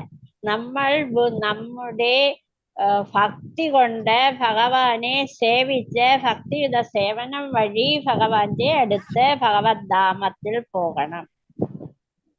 ഓക്കെ. അപ്പൊ പ്രപഞ്ചത്തിനെ സൃഷ്ടിച്ച എന്തിനാ? പ്രപഞ്ചം സൃഷ്ടിച്ചത് നമുക്ക് ഇവിടെ വന്ന് എല്ലാം ചെയ്യാൻ സ്വാതന്ത്ര്യമായിട്ട് ഇവിടെ ജീവിക്കണമെന്ന് നമ്മൾ വിചാരിച്ചു. അതുകൊണ്ടാണ് ഭഗവാൻ ഇവിടെ ഭൗതിക സൃഷ്ടി ഉണ്ടാക്കിയിട്ടത്. എന്തായിരുന്നു ഒന്നുകൂടെ പറഞ്ഞു മാതാജി? പറയട്ടെ. നമ്മള് ഗോലോക വൃന്ദാവനത്തിൽ അപ്പൊ നമുക്കൊരു പിന്നെ ഇച്ഛ ആഗ്രഹം വന്നു, ഡിസയർ. അത് വന്നപ്പോ ഭഗവാൻ നമ്മള് ഭൂമിയിലോട്ട് വിട്ടു. അപ്പൊ ഭൂമിയിൽ നമുക്ക് ജീവിക്കാൻ വേണ്ടിയും അങ്ങനെയുള്ള എല്ലാ കാര്യങ്ങളും ഇതെല്ലാം ചെയ്യാൻ വേണ്ടി ഭൗതിക ലോകം സൃഷ്ടിച്ചു ഭഗവാൻ. ദുഃഖാലയം ഭഗവാൻ പറയുന്നുണ്ട്. എന്നിട്ട് നമുക്കത് എന്താണ് ഭൗതിക ലോകം തന്നത് നമുക്ക് സുഖങ്ങൾ എല്ലാം അറിയാൻ വേണ്ടി, പഠിക്കാൻ വേണ്ടി, എന്താണ് നല്ലത് എന്താണ് ചീത്ത എന്ന് നമുക്ക് മനസ്സിലാക്കാൻ വേണ്ടി ഭൗതിക.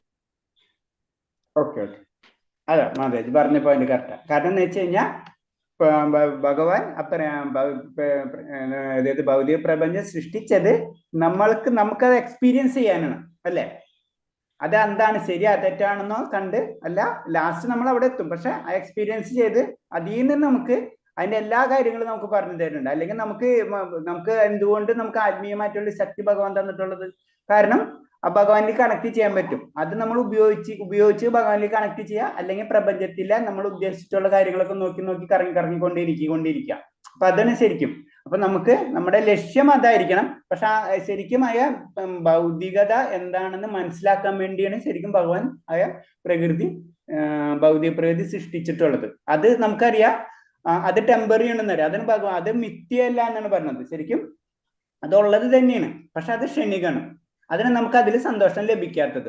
പക്ഷെ അൾട്ടിമേറ്റ് സന്തോഷം കിട്ടേണ്ട കാര്യങ്ങൾ ഇതിൽ കൂടെയാണ് നമുക്ക് കണക്ട് ചെയ്യുന്നത്. മനസ്സിലായി? അത് പോയിന്റ്സ് ഇനി എന്തെങ്കിലും ഡൗട്ട് ഉണ്ട്? പോയിന്റ്സ് ഇത് വളരെ ഇമ്പോർട്ടൻസ് പോയിന്റ് ആണ്. അതിന് ഞാനത് ചോദിച്ചത്. കാരണം ബദ്ധരായ ജീവാത്മാക്കൾക്ക് സ്വന്തധാമമായ ഭഗവത് പദത്തിലേക്ക് തിരിച്ചെത്താൻ അവസരം കൊടുക്കലാണ് ഈ പ്രപഞ്ച സൃഷ്ടിയുടെ ഉദ്ദേശം. ഇത് കേൾക്കുമ്പോ നമുക്കത് പറഞ്ഞു കൊടുക്കാനുള്ള, അല്ലെങ്കിൽ നമുക്ക് മനസ്സിലാക്കണം ശരിക്കും എന്താണെന്ന്. ഇപ്പൊ ചിലർ ചോദിക്കുമല്ലോ ഇൻഡയറക്റ്റ് ആയിട്ട്, അങ്ങനെയാണ് ഭഗവാൻ എന്തിനു പ്രപഞ്ചം സൃഷ്ടിച്ചത് എന്നൊക്കെ ചോദിച്ചു കഴിഞ്ഞാൽ നമുക്കൊരു റിപ്ലൈ കൊടുക്കണ്ട, അല്ലെങ്കിൽ നമുക്കൊരു അറിവ് വേണ്ട അതിനെ പറ്റിയിട്ട്. അപ്പൊ അത് മനസ്സിലായിരുന്നു കൂട്ടുന്നു. മാതാജി ക്ലിയർ ആയിട്ട് പറഞ്ഞു തന്നു. ഹരേ കൃഷ്ണ. താങ്ക് യു മാതാജി. പ്രണാമം.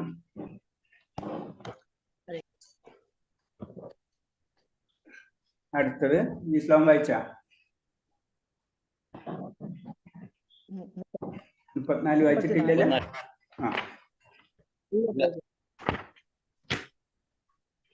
34 മാതാജി. 34, 35 വായിച്ചിരിക്കും. ഹരേ കൃഷ്ണ.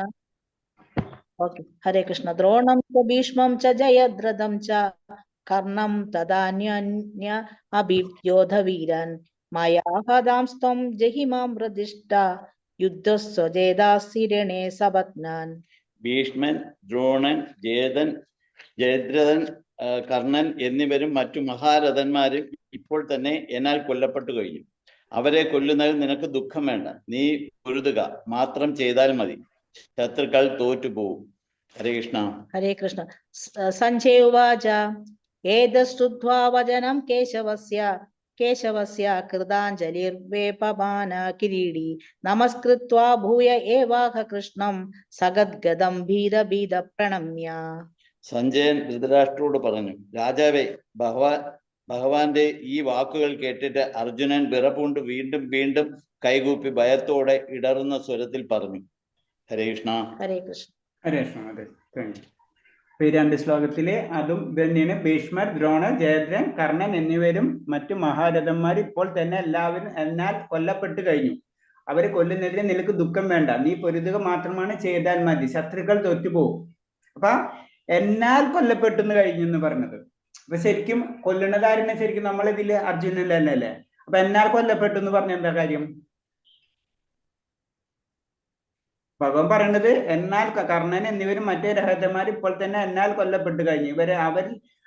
അവരെ കൊല്ലുന്നതിന് നിനക്ക് ദുഃഖം വേണ്ട, നീ പൊരുതുക മാത്രം ചെയ്താൽ മതി, ശത്രുക്കൾ തോറ്റുപോകും. അപ്പൊ പിന്നെ എന്നെ അർജുനനാണ് കൊല്ലുന്നത്, പിന്നെ എന്തിനും ഭഗവാൻ പറഞ്ഞത് എന്നാൽ കൊല്ലപ്പെട്ടു എന്ന് പറഞ്ഞത്?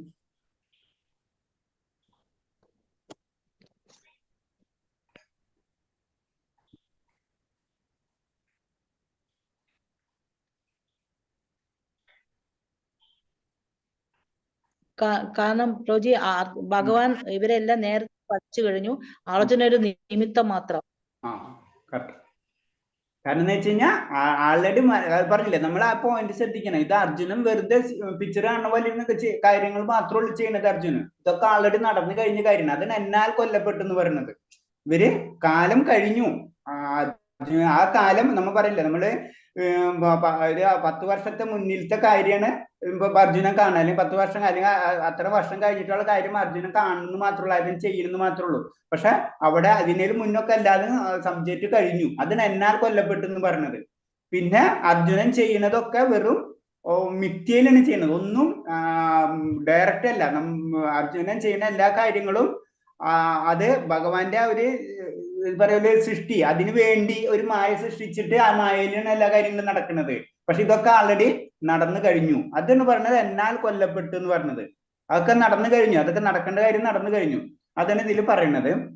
അതിൽ പിന്നെ അതിന് ഡീറ്റെയിൽ ആയിട്ട് പറയുമ്പോൾ എല്ലാ പരിപാടികളും പരമപുരുഷൻ നിശ്ചയതുപോലെ തന്നെ നിറവേറ്റുന്നു. എന്നാൽ കൃഷ്ണന്റെ ഇഷ്ടം അനുസരിച്ച് അവർ നിർവഹിക്കുന്നതിനുള്ള ബഹുമതി ഭക്തന്മാർക്ക് ലഭിക്കണമെന്ന് കരുണാനിധിയായ ഭഗവാന്റെ ഇംഗിതം. അപ്പൊ ഇത് ഇതിനാ പോയിന്റ് ക്ലിയർ ആയി. കാരണം എന്ന് വെച്ച് കഴിഞ്ഞാൽ അതൊക്കെ കടന്നു കഴിഞ്ഞു, എല്ലാതും ഭഗവാൻ ചെയ്ത് കഴിഞ്ഞു. പിന്നെ അർജുനന് ആ വെയിറ്റേജ് കിട്ടാൻ വേണ്ടി അർജുനൻ ചെയ്യുന്നത് മാത്രം, അല്ലാണ്ട് വേറെ ഒന്നുമില്ല. അപ്പൊ അതും ഒരു മായയാണ്. നമ്മൾ വേറൊരു ചിന്തിച്ചു കഴിഞ്ഞാൽ അർജുനൻ ചെയ്യുന്നത് കാര്യങ്ങളൊക്കെ ഒരു നടന്ന കാര്യം തന്നെ രണ്ടാമത് ചെയ്യുന്ന പോലെ ഉള്ളൂ. അതായത് നമ്മൾ ഒരു പിക്ചർ ആൾറെഡി ഉണ്ടാക്കി കഴിഞ്ഞു, പക്ഷെ അതിന് ഡ്യൂപ്ലിക്കേറ്റ് ഉണ്ടാക്കുന്ന പോലെ തന്നെ. അത്രയാണ് അർജുനൻ ചെയ്യുന്നത്. അതിനാൽ ഏവരും ഒരു ആധ്യാത്മിക ആചാര്യത്തിന്റെ സഹായത്താൽ ഭഗവാനെ മനസ്സിലാക്കുകയും കൃഷ്ണാബോധത്തോടെ പ്രവർത്തിക്കുകയും ചെയ്യുന്ന ഒരു പദ്ധതിയിലാണ് ജീവിതം മുന്നോട്ട് നിൽക്കേണ്ടത്. അതിന് നമുക്കൊരു ആചാര്യന്മാരെ വേണ്ടുന്നുണ്ട്. ഭഗവാന്റെ പദ്ധതികൾ സാധാരണ മനുഷ്യർക്ക് മനസ്സിലാക്കാൻ കഴിയില്ല. അതാണ് അതിൽ പറഞ്ഞത്. ഭഗവാന്റെ പരിപാടികൾ അവിടുത്തെ കരുണ കൊണ്ട് മാത്രമേ നമുക്കറിയാൻ കഴിയൂ. ഭക്തന്മാരുടെ പരിപാടി ഭഗവത് നിശ്ചയങ്ങൾക്ക് അനുയോജ്യമായിരിക്കാം. അവയെ പിന്തുടർന്ന് ജീവിത സമരത്തിൽ നിന്ന് വിജയം വരിക്കാം. അതാണ് നമ്മളെപ്പോഴും ഭക്തരെ പിന്തുടരുന്നത്. ഭഗവാന്റെ കാര്യങ്ങൾ മനസ്സിലാക്കാൻ കഴിയൂ എന്നാണ് ഇതിൽ പറഞ്ഞു തരുന്നത്.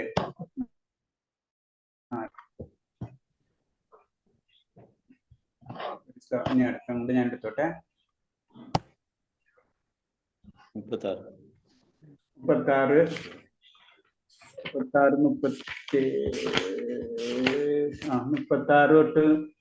37 2 ശ്ലോകം വായിച്ചിരിക്കുന്നു. അതായത്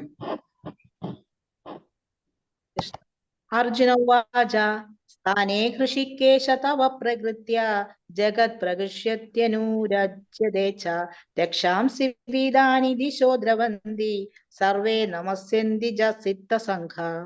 അർജുനൻ പറഞ്ഞു, ഋഷികേശ, ഇന്ദ്രിയങ്ങളുടെ നാഥ, അങ്ങയുടെ തിരുനാമ കീർത്തനത്താൽ ലോകം ആനന്ദഭരിതനായി തീരുന്നു, അങ്ങയിൽ അനുരക്തമാവുന്നു. സിദ്ധി നേടിയവർ അങ്ങയെ പ്രണമിക്കുന്നുവെങ്കിലും അസുരഗണങ്ങൾ ഭയപ്പെട്ട് അങ്ങുമിങ്ങും പായുകയാണ്. ഇത് ഉചിതം തന്നെ.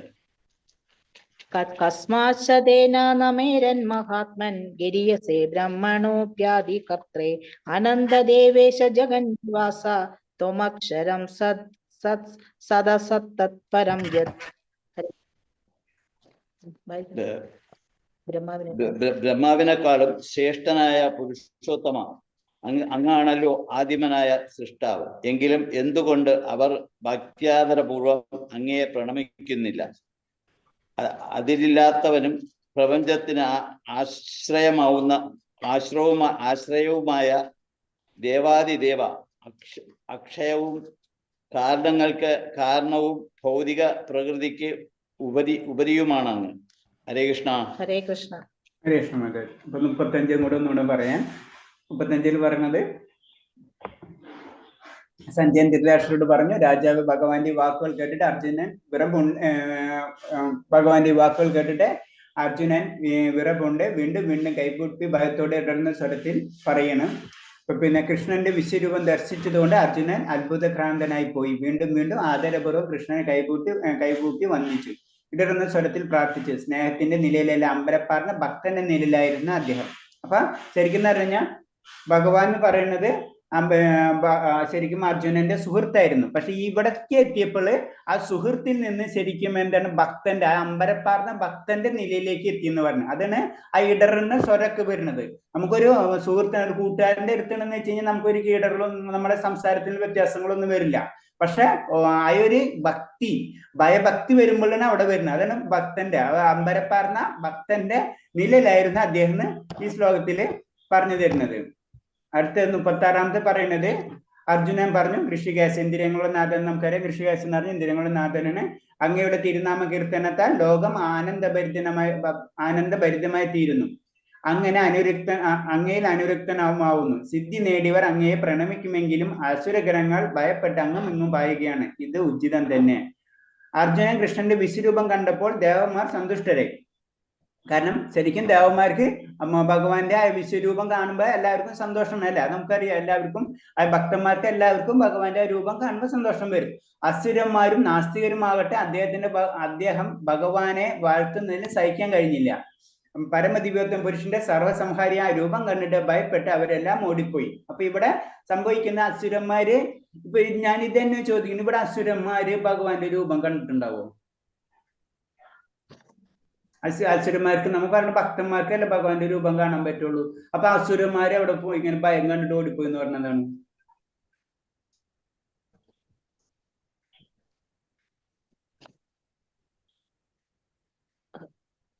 ഹരേകൃഷ്ണ പ്രഭുജി, അസുരന്മാർക്ക് ആ ഭഗവാന്റെ ആ പ്രകാശവും അങ്ങനെയുള്ള ഇത് മാത്രമല്ലേ കാണാൻ പറ്റുള്ളൂ? ആ തന്നെ, കറക്റ്റ്. കാരണം എന്ന് വെച്ച് കഴിഞ്ഞാൽ ഇപ്പൊ നമുക്കറിയാം, ഒരു വലിയൊരു ഭൂകമ്പോ ഇതൊക്കെ വരുമ്പോ അതില് നമ്മ പേടിക്കണാണ് സത്യം പറഞ്ഞ്. അതെന്താണെന്ന് അറിയില്ല, എന്തോ നടക്കുന്നുണ്ട് ആ നടത്തത്തിലാണ്. അതാണ് ശരിക്കും പറയണത് പരമദിവ്യത്തിന് സംഹാരിയ രൂപം കണ്ട് ഭയമായ എല്ലാവരും ഓടിപ്പോയി. ആ രൂപം എന്ന് പറഞ്ഞത് അവർക്ക് എന്തോ അവിടെ നടക്കുന്നുണ്ട്, അത് എന്താണെന്ന് മനസ്സിലാവണില്ല. അത് ഭഗവാനാണെന്ന് അറിയാം, പക്ഷെ അത് ശരിക്കും ആ രൂപം ഒരിക്കലും കാണുന്നില്ല അവര്. കാരണം രൂപം കാണാനുള്ള ശക്തിയോ അല്ലെങ്കിൽ ഇതൊന്നും അവർക്കില്ല. പക്ഷെ അവര് എന്തോ ഇപ്പൊ പറയില്ലേ, വലിയൊരു നമ്മൾ സാധാരണ രീതിയിൽ പറഞ്ഞ ഒരു എക്സ്പ്ലോഷൻ നടക്കണം, ന്യൂക്ലിയർ അറ്റാക്ക് നടക്കുന്ന സമയത്ത് അവിടെ വലിയൊരു സംഭവം. പക്ഷെ സാധാരണക്കാർക്ക് അത് എന്താണെന്ന് മനസ്സിലാവണില്ല. എന്ന് പറഞ്ഞ പോലെ തന്നെ ഭഗവാന്റെ ശക്തി എന്താണെന്ന് അവർക്ക് മനസ്സിലാവണില്ല. പക്ഷെ അവര് അറിയുന്നുണ്ട്, പക്ഷെ ഭഗവാൻ അറിയാൻ പറ്റുന്നില്ല അവര്. അതാണ് ഇതിൽ പറയുന്നത്. അവര് അതുകൊണ്ടാണ് അവര് ഭയപ്പെട്ട് അവരെല്ലാം ഓടിപ്പോയി എന്ന് പറഞ്ഞത്. ഇങ്ങനെ രണ്ടു കൂട്ടരും വ്യത്യസ്ത പ്രതികരണങ്ങൾ ഉണ്ടാക്കിയ കൃഷ്ണനെ അർജുനൻ വാഴ്ത്തുകയാണ്. പ്രവർത്തനം ഏതു വിധമായാലും ഒരു ഭക്തൻ എപ്പോഴും ഭഗവാനെ സ്തുതിക്കുന്നു. കാരണം പരംപുരുഷൻ ചെയ്യുന്നതെല്ലാം ഏവർക്കും ഗുണമായിരിക്കുമെന്ന് അയാൾക്കറിയാം. അപ്പൊ ഭക്തനെ സംബന്ധിച്ച് ഭഗവാൻ എന്ത് ചെയ്താലും അത് ഭഗവാന്റെ നിശ്ചയമാണ് എല്ലാ കാര്യം. അപ്പൊ എപ്പോഴും ഭഗവാനെ പുകഴ്ത്തിക്കൊണ്ടിരിക്കും. അതാണ് പറയുന്നത്. അല്ലെങ്കിൽ ആ രീതിയിൽ ഭക്തരെപ്പോഴും ഭഗവാന്റെ കാരുണ്യത്തിന് വേണ്ടി പരിശ്രമിച്ചു കൊണ്ടിരിക്കും. 37 തൊട്ട് വായിച്ചു മാതാജി. 37, 38 രണ്ട് ശ്ലോകം. ഹരേ കൃഷ്ണ. 38 പ്രഭുജി, 37 വായിച്ചായിരുന്നു. ഹരേ കൃഷ്ണ. 37 വായിച്ചു. അപ്പൊ ഞാനിത് ഒന്നുകൂടെ പറയാം. 37 ഒന്ന് ഡീറ്റെയിൽ ആയിട്ട് പറഞ്ഞിട്ടില്ല. ബ്രഹ്മാവിനേക്കാളും ശ്രേഷ്ഠനായ പുരുഷോത്തമ, അങ്ങയാണ് ആദിമമായ സൃഷ്ടാവ്. എങ്കിൽ എന്തുകൊണ്ട് അവർ ഭക്തിയാദരപൂർവ്വം അങ്ങയെ പ്രണമിക്കുന്നില്ല? അതിരില്ലാത്തവന് പ്രജനത്തിന് ആവശ്യമായ ദേവാദിദേവ അക്ഷയ കാരണങ്ങൾക്ക് കാരണവും ഭൗതിക പ്രകൃതിയുടെ ഉപരിയുമാണ് അങ്ങ്. അപ്പൊ ഇതില് ഒരു കാര്യം പറഞ്ഞത് ആദിമനായ സൃഷ്ടാവ്, അത് ബ്രഹ്മാവല്ല, അത് നമുക്കറിയാവുന്നതാണ് അല്ലെ. അല്ലാതെ സൃഷ്ടിക്കുന്ന ഭഗവാനാണ്. ഭഗവാന്റെ സൃഷ്ടിയിലുള്ളതാണ് ബ്രഹ്മാവ്. ബ്രഹ്മാവിന്റെയാണ് പിന്നെ അടുത്ത ബാക്കിയുള്ള സൃഷ്ടികൾ വരുന്നത്. അതാണ് ഇതിൽ പറഞ്ഞത്. എല്ലാവരും ആരാധ്യനെ കൃഷ്ണൻ അർജുനെ സൂചിപ്പിക്കുന്നു. മഹാത്മാ ഇതൊക്കെ നമുക്ക് അറിയാവുന്ന കാര്യങ്ങളാണ്. അത് ഞാൻ വിടാം. 38ാമത്തെ ശ്ലോകം. 38, 39 2 ശ്ലോകം വായിച്ചു മാതാജി. ഓക്കെ. ത്വമാദിദേവ പുരുഷ പുരാണ അസ്യ വിശ്വസ്യ പരം നിധാനം വേദാസി വേദ്യം ച പരം ച ധാമ ത്വം തദം വിശ്വമനന്തരൂപ. ആദിദേവനും പുരാണ പുരുഷനും പ്രപഞ്ച സൃഷ്ടിക്ക് ആധാരവും അങ്ങ് തന്നെ, അറിയേണ്ടവനും അറിയുന്നവനും അങ്ങ് തന്നെയാകുന്നു. ത്രിഗുണാതീതമായ അഭയസ്ഥാനം അങ്ങാണ്. ഹേ അനന്തരൂപ, ഈ ദൃശ്യപ്രപഞ്ചമെങ്ങും അങ്ങ് നിറഞ്ഞു നിൽക്കുകയാണ്. വായുര്യമോഗ്നി ഹരേ കൃഷ്ണ. വായുര്യമോഗ്നി നിർവരുണ ശശാങ്ക പ്രജാപതിസ്ത്വം പ്രപിതാമഹശ്ച നമോ നമസ്തേസ്തു സഹസ്രകൃതഃ പുനശ്ച ഭൂയോപി നമോ നമസ്തേ. വായുവും പരമനിയന്താവും യമനും അഗ്നിയും വരുണനും ചന്ദ്രനും പ്രജാപതിയും പ്രപിതാമഹനും അങ്ങ് തന്നെ. 1000 തവണയും അതിലേറെയും പ്രണാമങ്ങൾ ഞാൻ അങ്ങേക്ക് അർപ്പിച്ചു കൊള്ളുന്നു. ഹരേ കൃഷ്ണ. ഹരേ കൃഷ്ണ. ഹരേ കൃഷ്ണ. അപ്പൊ ഇതില് 38ാമത്തെ ശ്ലോകത്തില് പറയുന്നത് ആദിദേവനും പുരാണ പുരുഷനും പ്രപഞ്ച സൃഷ്ടിക്ക് ആധാരവും അങ്ങ് തന്നെ, അറിയുന്നവനും അങ്ങ് തന്നെയാകുന്നു, അറിയേണ്ടവനും അറിയുന്നവനും അങ്ങ് തന്നെയാകുന്നു. ത്രിഗുണാതീതമായ അഭയസ്ഥാനം അങ്ങാണ്. ഹേ അനന്തരൂപ, ഈ ദൃശ്യപ്രപഞ്ചങ്ങളെങ്ങും അങ്ങ് നിറഞ്ഞു നിൽക്കുകയാണ്. അപ്പൊ അതില് അറിയേണ്ടവനും അറിയുന്നവനും അങ്ങ് തന്നെയാണ്. അങ്ങനത്തെ പോയിന്റ്സ് നമ്മൾ ശ്രദ്ധിക്കേണ്ടത്. പിന്നെ ത്രിഗുണങ്ങൾക്ക് അതീതമായ, അപ്പൊ നമുക്കറിയാം ഭഗവാൻ ത്രിഗുണങ്ങൾക്ക് അതീതനാണ്, അതാണ് അഭയസ്ഥാനം, അതാണ് നമ്മളെ മെയിൻ പോയിന്റ്, അതാണ് ഇതിൽ പറയുന്നത്. പിന്നെ വായുവും പരമനിയന്താവും യമനും അഗ്നിയും വരുണനും ചന്ദ്രനും പ്രജാപതിയും പ്രപിതാമഹനും അങ്ങ് തന്നെ. 1000 തവണയും അതിലേറെ പ്രമാണങ്ങൾ ഞാൻ അങ്ങയിൽ അർപ്പിച്ചു കൊള്ളുന്നു. അത് നമുക്കറിയാം. ഇത് ഭഗവാനെ കാണുമ്പോൾ അർജുനന്റെ പോയിന്റ്സുകളാണ് പറഞ്ഞു കൊടുക്കുന്നത്. ഡീറ്റെയിൽ ആയിട്ട് നോക്കാം. അതിൽ പറഞ്ഞിട്ടുള്ളത് അതിൽ ആദ്യത്തെ 38ാം ശ്ലോകത്തിൽ ഡീറ്റെയിൽ ആയിട്ട് പറയുമ്പോൾ നിദാനം എന്നതുകൊണ്ട് സർവ്വ ആവിഷ്കാരങ്ങളും ബ്രഹ്മജ്യോതിസ് പോലും കൃഷ്ണനും വിശ്രമിക്കുമെന്ന് സ്പഷ്ടം. അപ്പൊ എന്താ പറയുന്നത്? എല്ലാ ആവിഷ്കാരങ്ങളും ഭഗവാനിലാണ് വിശ്രമിക്കുന്നത്. നമുക്കറിയാവുന്നതാണ്. എല്ലാതും ഭഗവാൻ, ഇപ്പൊ വിശ്വരൂപം തന്നെ അത് തന്നെയാണല്ല, എല്ലാതും ഭഗവാനിൽ ഉൾക്കൊള്ളുന്ന രീതിയിലാണല്ല വിശ്വരൂപം കാണിക്കുന്നത്. എല്ലാതും ഈ പ്രപഞ്ചം എല്ലാതും ഭഗവാനിൽ ഉൾക്കൊള്ളുന്നതാണ്. അത് തന്നെയാണ് ഇതിൽ പറഞ്ഞത്. ബ്രഹ്മജ്യോതിസ് പോലും കൃഷ്ണനിൽ വിശ്രമിക്കുന്നു എന്ന് പറയുന്നത്. ഈ പ്രപഞ്ചത്തിൽ സംഭവിക്കുന്നത് എന്തും ഭഗവാൻ അറിയാം. അറിവിന് ഒരു അതിരുണ്ടെങ്കിൽ അത് ഭഗവാനാണ്. അതുകൊണ്ട് വേദ്യനും വേദാവും അദ്ദേഹം തന്നെ. അപ്പൊ എന്താ പറയണത്? അറിവിനൊരു അതിരുണ്ടെങ്കിൽ അത് ഭഗവാൻ എന്ന് പറഞ്ഞു. അപ്പൊ അത്രയാണ് ഭഗവാൻ. ജ്ഞാനം എന്ന് പറഞ്ഞത് അതാണ് സച്ചിദാനന്ദ വിഗ്രഹം പറയുമ്പോ ജ്ഞാനം എന്ന് പറഞ്ഞത് ഭഗവാനാണ്. അതാണ് ഇതിൽ പറഞ്ഞത്. അതാണ് പ്രപഞ്ചത്തിൽ സംഭവിക്കുന്നത് എന്തും ഭഗവാൻ അറിയാന്ന് പറയുന്നത്. ആ ജ്ഞാനം, അറിവ് എന്ന് പറയുമ്പോൾ ജ്ഞാനമാണല്ലോ. അപ്പൊ ആ ജ്ഞാനം എല്ലാതും ഭഗവാൻ തന്നെയാണ്. സർവ്വവ്യാപിയാകിയാൽ അറിയേണ്ടവൻ ഭഗവാനാണ്. അപ്പൊ നമുക്കറിയാം ഭഗവാൻ സർവ്വവ്യാപിയാണ്. അപ്പൊ ഭഗവാനെ നമ്മൾ അറിയേണ്ടത്, എന്നാലേ നമുക്ക് ആ ഭക്തിയിലേക്ക് ഉയർന്നു വരാൻ പറ്റുള്ളൂ. അതാണ് ഇൻഡയറക്റ്റ് ആയിട്ട് ഇതില് പറയുന്നത്. പിന്നെ നെക്സ്റ്റ് 39ാമത്തേല് വായുവും പരമനിയന്താവും യമനും ഇതൊക്കെ നാം പറഞ്ഞതാണ്. ഇതില് ഭഗവാനെ വായു എന്ന് സംബോധന ചെയ്യുവാൻ കാരണം വായു സർവ്വവ്യാപി എന്ന നിലയിൽ എല്ലാ ദേവന്മാരുടെ പ്രതിനിധിയായതിനാലാണ്. അപ്പൊ ഇതെന്താണ്? വായു. ആ വായുവിനെ പറ്റി ഒന്ന് ഡീറ്റെയിൽ ആയിട്ട് പറഞ്ഞു. വായു എന്തുകൊണ്ട് ഈ ശ്ലോകത്തിൽ വന്നു വെച്ച് കഴിഞ്ഞാൽ വായു എല്ലായിടത്തും വ്യാപിച്ചിരിക്കുന്നു. അപ്പൊ ഭഗവാനും അതേപോലെ തന്നെ എല്ലായിടത്തും വ്യാപിച്ചിരിക്കുന്നു എന്ന് പറയുന്നതിന് വേണ്ടിയാണ്. നെക്സ്റ്റ്, പ്രപഞ്ച സർഗത്തിലെ ആദ്യ ജീവാത്മാവായ ബ്രഹ്മാവിന്റെ പിതാവാണ് കൃഷ്ണൻ എന്നതിനാൽ പ്രപിതാമഹൻ എന്ന് പറയുന്നു. അതായത് പിതാവിന്റെ പിതാവ് എന്നുള്ള രീതിയിലാണ് ശരിക്കും അങ്ങനെ ഒരു വേർഡ് ഉപയോഗിച്ചിട്ടുള്ളത്. അതാണ് ആദ്യ ജീവാത്മാവ്. നമുക്കറിയാം ബ്രഹ്മാവാണ്. ബ്രഹ്മാവിന്റെ പിതാവ് എന്ന് പറഞ്ഞാൽ കൃഷ്ണനാണ്. അതിനെ പ്രപിതാമഹൻ എന്ന് അഭിസംബോധന ചെയ്യുന്നത്. അതായത് നമ്മുടെ പിതാവിന്റെ പിതാവ് എന്നുള്ള രീതിയിൽ അതിനായ ശ്ലോകത്തിൽ കൂടെ പറഞ്ഞു തരുന്നത്. ഈ 40 തൊട്ട് 42 പേരും വായിച്ചുന്നത്. ഹരേ കൃഷ്ണ. നമ പുരുസ്തഥാ പൃഷ്ടതസ്തേ നമോസ്തുതേ സർവദ ഏവ സർവ അനന്ത വീര്യാമിത വിക്രമസ്തം സർവം സമാപ്നോഷി തദോസി സർവ. മുന്നിൽ നിന്നും പിന്നിൽ നിന്നും എല്ലാ ഭാഗത്തു നിന്നും ഞാൻ അങ്ങയെ പ്രണമിക്കട്ടെ. അതിരിട്ട ശക്തിമാനെ, അങ്ങ് നിസ്സീമമായ ശക്തിയുടെ ഉടമയാണ്. സർവവ്യാപിയാകയാൽ അങ്ങ് എല്ലാമാണ്. ഹരേ കൃഷ്ണ. ഹരേ കൃഷ്ണ. സഹേതി മത്വാ പ്രസവം യദുക്തം ഹേ കൃഷ്ണ ഹേ यादव हे सहेरि अजानता महिमानं तवेदं मया प्रमादात् प्रणयेन वापि यच्चावहासार्थमसत्कृतेसि विहारशय्यासन भोजनेषु एगोऽदावाप्यच्युत तत्समक्षं तक्षामये त्वमहमप्रमेयम्. ഹരേ കൃഷ്ണ. അങ്ങയുടെ മഹത്വം എന്തെന്നറിയാതെ സുഹൃത്തെന്ന് മാത്രം കരുതി ഹേ കൃഷ്ണ, ഹേ യാദവ, ചങ്ങാതി എന്നെല്ലാം ഞാൻ അങ്ങയെ സ്നേഹത്തിലോ സംഭ്രാന്തിയിലോ വിളിച്ചു പോന്നു. നാം തനിച്ചായിരിക്കുമ്പോഴും മറ്റുള്ളവർക്കിടയിൽ ഇരിക്കുമ്പോഴും വിനോദിക്കുകയോ ഇരിക്കുകയോ ഒരേ കിടക്കയിൽ കിടക്കുകയോ ആഹാരം കഴിക്കുകയോ ചെയ്യുന്ന അവസരങ്ങളിലും പലപ്പോഴും അങ്ങയെ വേണ്ടത്ര മാനിക്കാതെ അപഹസിച്ചിട്ടുണ്ട്. അച്യുത, അങ്ങനെ പറ്റിപ്പോയ പിഴകൾക്കെല്ലാം അങ്ങയോട് ഞാനിതാ മാപ്പ് ചോദിക്കുന്നു. ഹരേ കൃഷ്ണ. ഹരേ കൃഷ്ണ. ഹരേ കൃഷ്ണ. പ്രണാമം. അപ്പൊ ഇതിൽ പറഞ്ഞ മുന്നിൽ നിന്നും അപ്പൊ ഇത് ഈ ശ്ലോകങ്ങളിൽ കൂടെ പറഞ്ഞത് എന്താണ്? കാരണം എന്ന് വെച്ച് കഴിഞ്ഞാല് ശരിക്കും ഭഗവാൻ അർജുനന്റെ സുഹൃത്താണ് അല്ലെ. അപ്പൊ സുഹൃത്ത് എന്ന നിലയിൽ അർജുന വളരെ ഫ്രീ ആയിട്ടാണ് പെരുമാറ്റുന്നത്. പക്ഷെ ശരിക്കും ഭഗവാൻ എന്താണെന്നാണ് ഇപ്പോഴാണ് അർജുനന് മനസ്സിലാവുന്നത്. അതായത് നമ്മൾ ഭൗതികമായിട്ട് ചിന്തിക്കുമ്പോൾ വേറെ നമ്മളെ ഒരു IAS ഓഫീസറാ നമ്മളെ കൂടെ സംസാരിച്ച് അങ്ങനെ എല്ലാ കാര്യങ്ങളും ചെയ്ത് ലാസ്റ്റിന് ആ വ്യക്തി ഇത്രയും വലിയൊരു ഹയർ പൊസിഷനിലാണെന്നാ അല്ലെങ്കിൽ അങ്ങനെയൊക്കെ മനസ്സിലാവുമ്പോൾ നമുക്ക് അവരോടുണ്ടാവുന്ന ഒരു ബഹുമാനം ഉണ്ടല്ലോ. അത് തന്നെ ഇൻഡയറക്റ്റ് ആയിട്ട് ഇതില് അർജുനൻ പറയുന്നത്. ഇത്രയും പരമാത്മാവായിരുന്നു എന്റെ സുഹൃത്ത്. അപ്പൊ ഞാൻ ഇത്രയും കാലം ചെയ്തിരുന്നത് ഈ വ്യക്തിയോടാണ്, ഭഗവാനോടാണ്. ഇത്രയും വലിയ പരമാത്മ വിശ്വരൂപം അത് കാണിച്ച ആ ഭഗവാനോടാണോ ഞാൻ ഇതെല്ലാം ചെയ്തിരുന്നു എന്നുള്ള ആ വിഷമാണ് ഇതിൽ കൂടെ പറഞ്ഞു തരുന്നത്. അതിന് പറഞ്ഞത് ഇതിൽ കൂടെ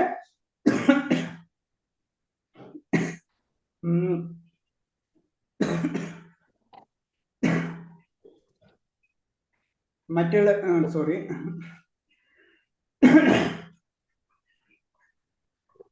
വിനോദിക്കുകയോ ഇരിക്കുകയോ ഒരേ കിടക്കിൽ കിടക്കുകയോ ആഹാരം കഴിക്കുകയോ ചെയ്യുന്ന അവസരങ്ങളിൽ പലപ്പോഴും അങ്ങയെ വേണ്ടത്ര മാനിക്കാതെ അപഹസിച്ചിട്ടുണ്ട്. അച്യുത, അങ്ങയെ പറ്റി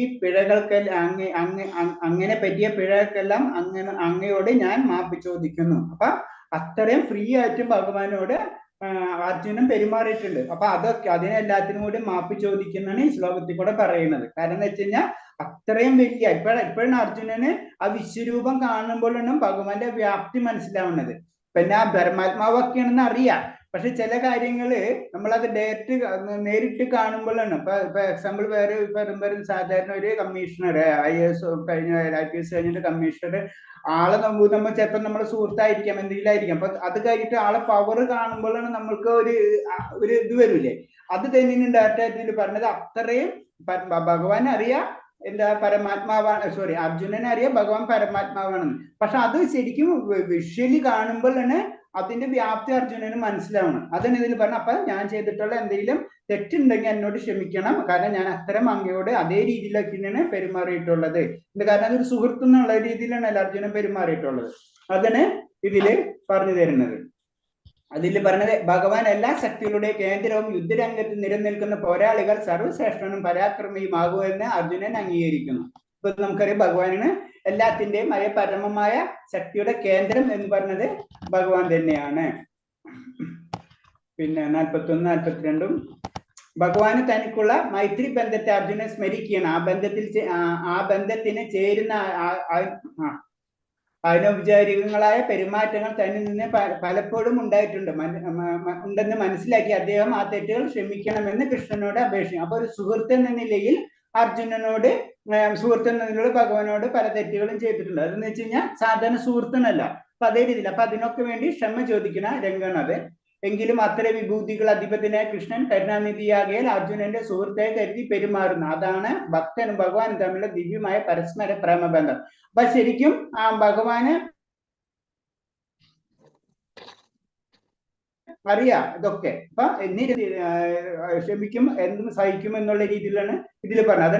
അതാണ് ഭക്തനും ഭഗവാനും തമ്മിലുള്ള ദിവ്യമായ പരസ്പര പ്രേമബന്ധം. പിന്നെ ജീവാത്മാവിനെ കൃഷ്ണനോടുള്ള ബന്ധം സനാതനമാണ്. അത് മറക്കാനാവാത്തതാണ് അർജുനന്റെ പെരുമാറ്റത്തിൽ നിന്ന് വ്യക്തമാക്കുന്നു. അപ്പൊ നമുക്കറിയാം ജീവാത്മാവ് എന്ന് പറയുന്നത് കൃഷ്ണനുമായിട്ടുള്ള ബന്ധം. കൃഷ്ണൻ എന്ന് വെച്ച് കഴിഞ്ഞാൽ പരമാത്മാവായിട്ടുള്ള ബന്ധമുണ്ട്. അപ്പൊ അതൊരിക്കലും മറക്കാൻ കഴിയില്ല. അതാണ് ഇത് ഈ പെരുമാറ്റത്തിൽ നിന്ന് വ്യക്തമാക്കുന്നത് പറയുന്നത്. പിന്നെ നമുക്ക് നിർത്താം. കുറച്ച് ശ്ലോകങ്ങളുണ്ട്, മുഴുവൻ കഴിയില്ല. അതെ, നമുക്ക് ഇത്തരം പറഞ്ഞതിൽ എന്തെങ്കിലും പോയിന്റ്സ് ഉണ്ടെങ്കിൽ പറയാം. പിന്നെ ഒരു പോയിന്റ് ഉണ്ട്, എല്ലാവരും ടൈമിങ്ങിന് തരാം ക്ലാസ്സിൽ. എൻ്റെ ഒരു ചെറിയ റിക്വസ്റ്റാ. കാരണം നമ്മളെപ്പോഴും ടൈമിങ്ങിന് ഇമ്പോർട്ടൻസ് കൊടുക്കുക. ഹരേ കൃഷ്ണ. വേറെ എന്തെങ്കിലും പോയിന്റ്സ് ഉണ്ടെങ്കിൽ പറയാം. ഹരേ കൃഷ്ണ പ്രഭുജി, ഒരു സംശയം ഉണ്ടായിരുന്നു. പറയും പ്രഭു. കേൾക്കുന്നുണ്ട് പ്രഭു.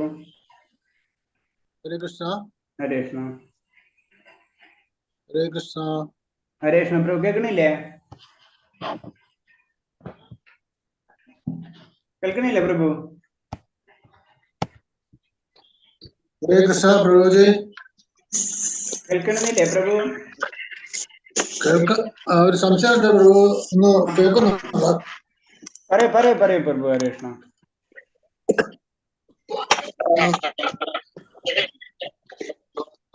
സോറി, ഇവിടെ ഡിസ്റ്റർബൻസ് ഉണ്ട്. ഞാൻ ചോദിക്കുന്നത്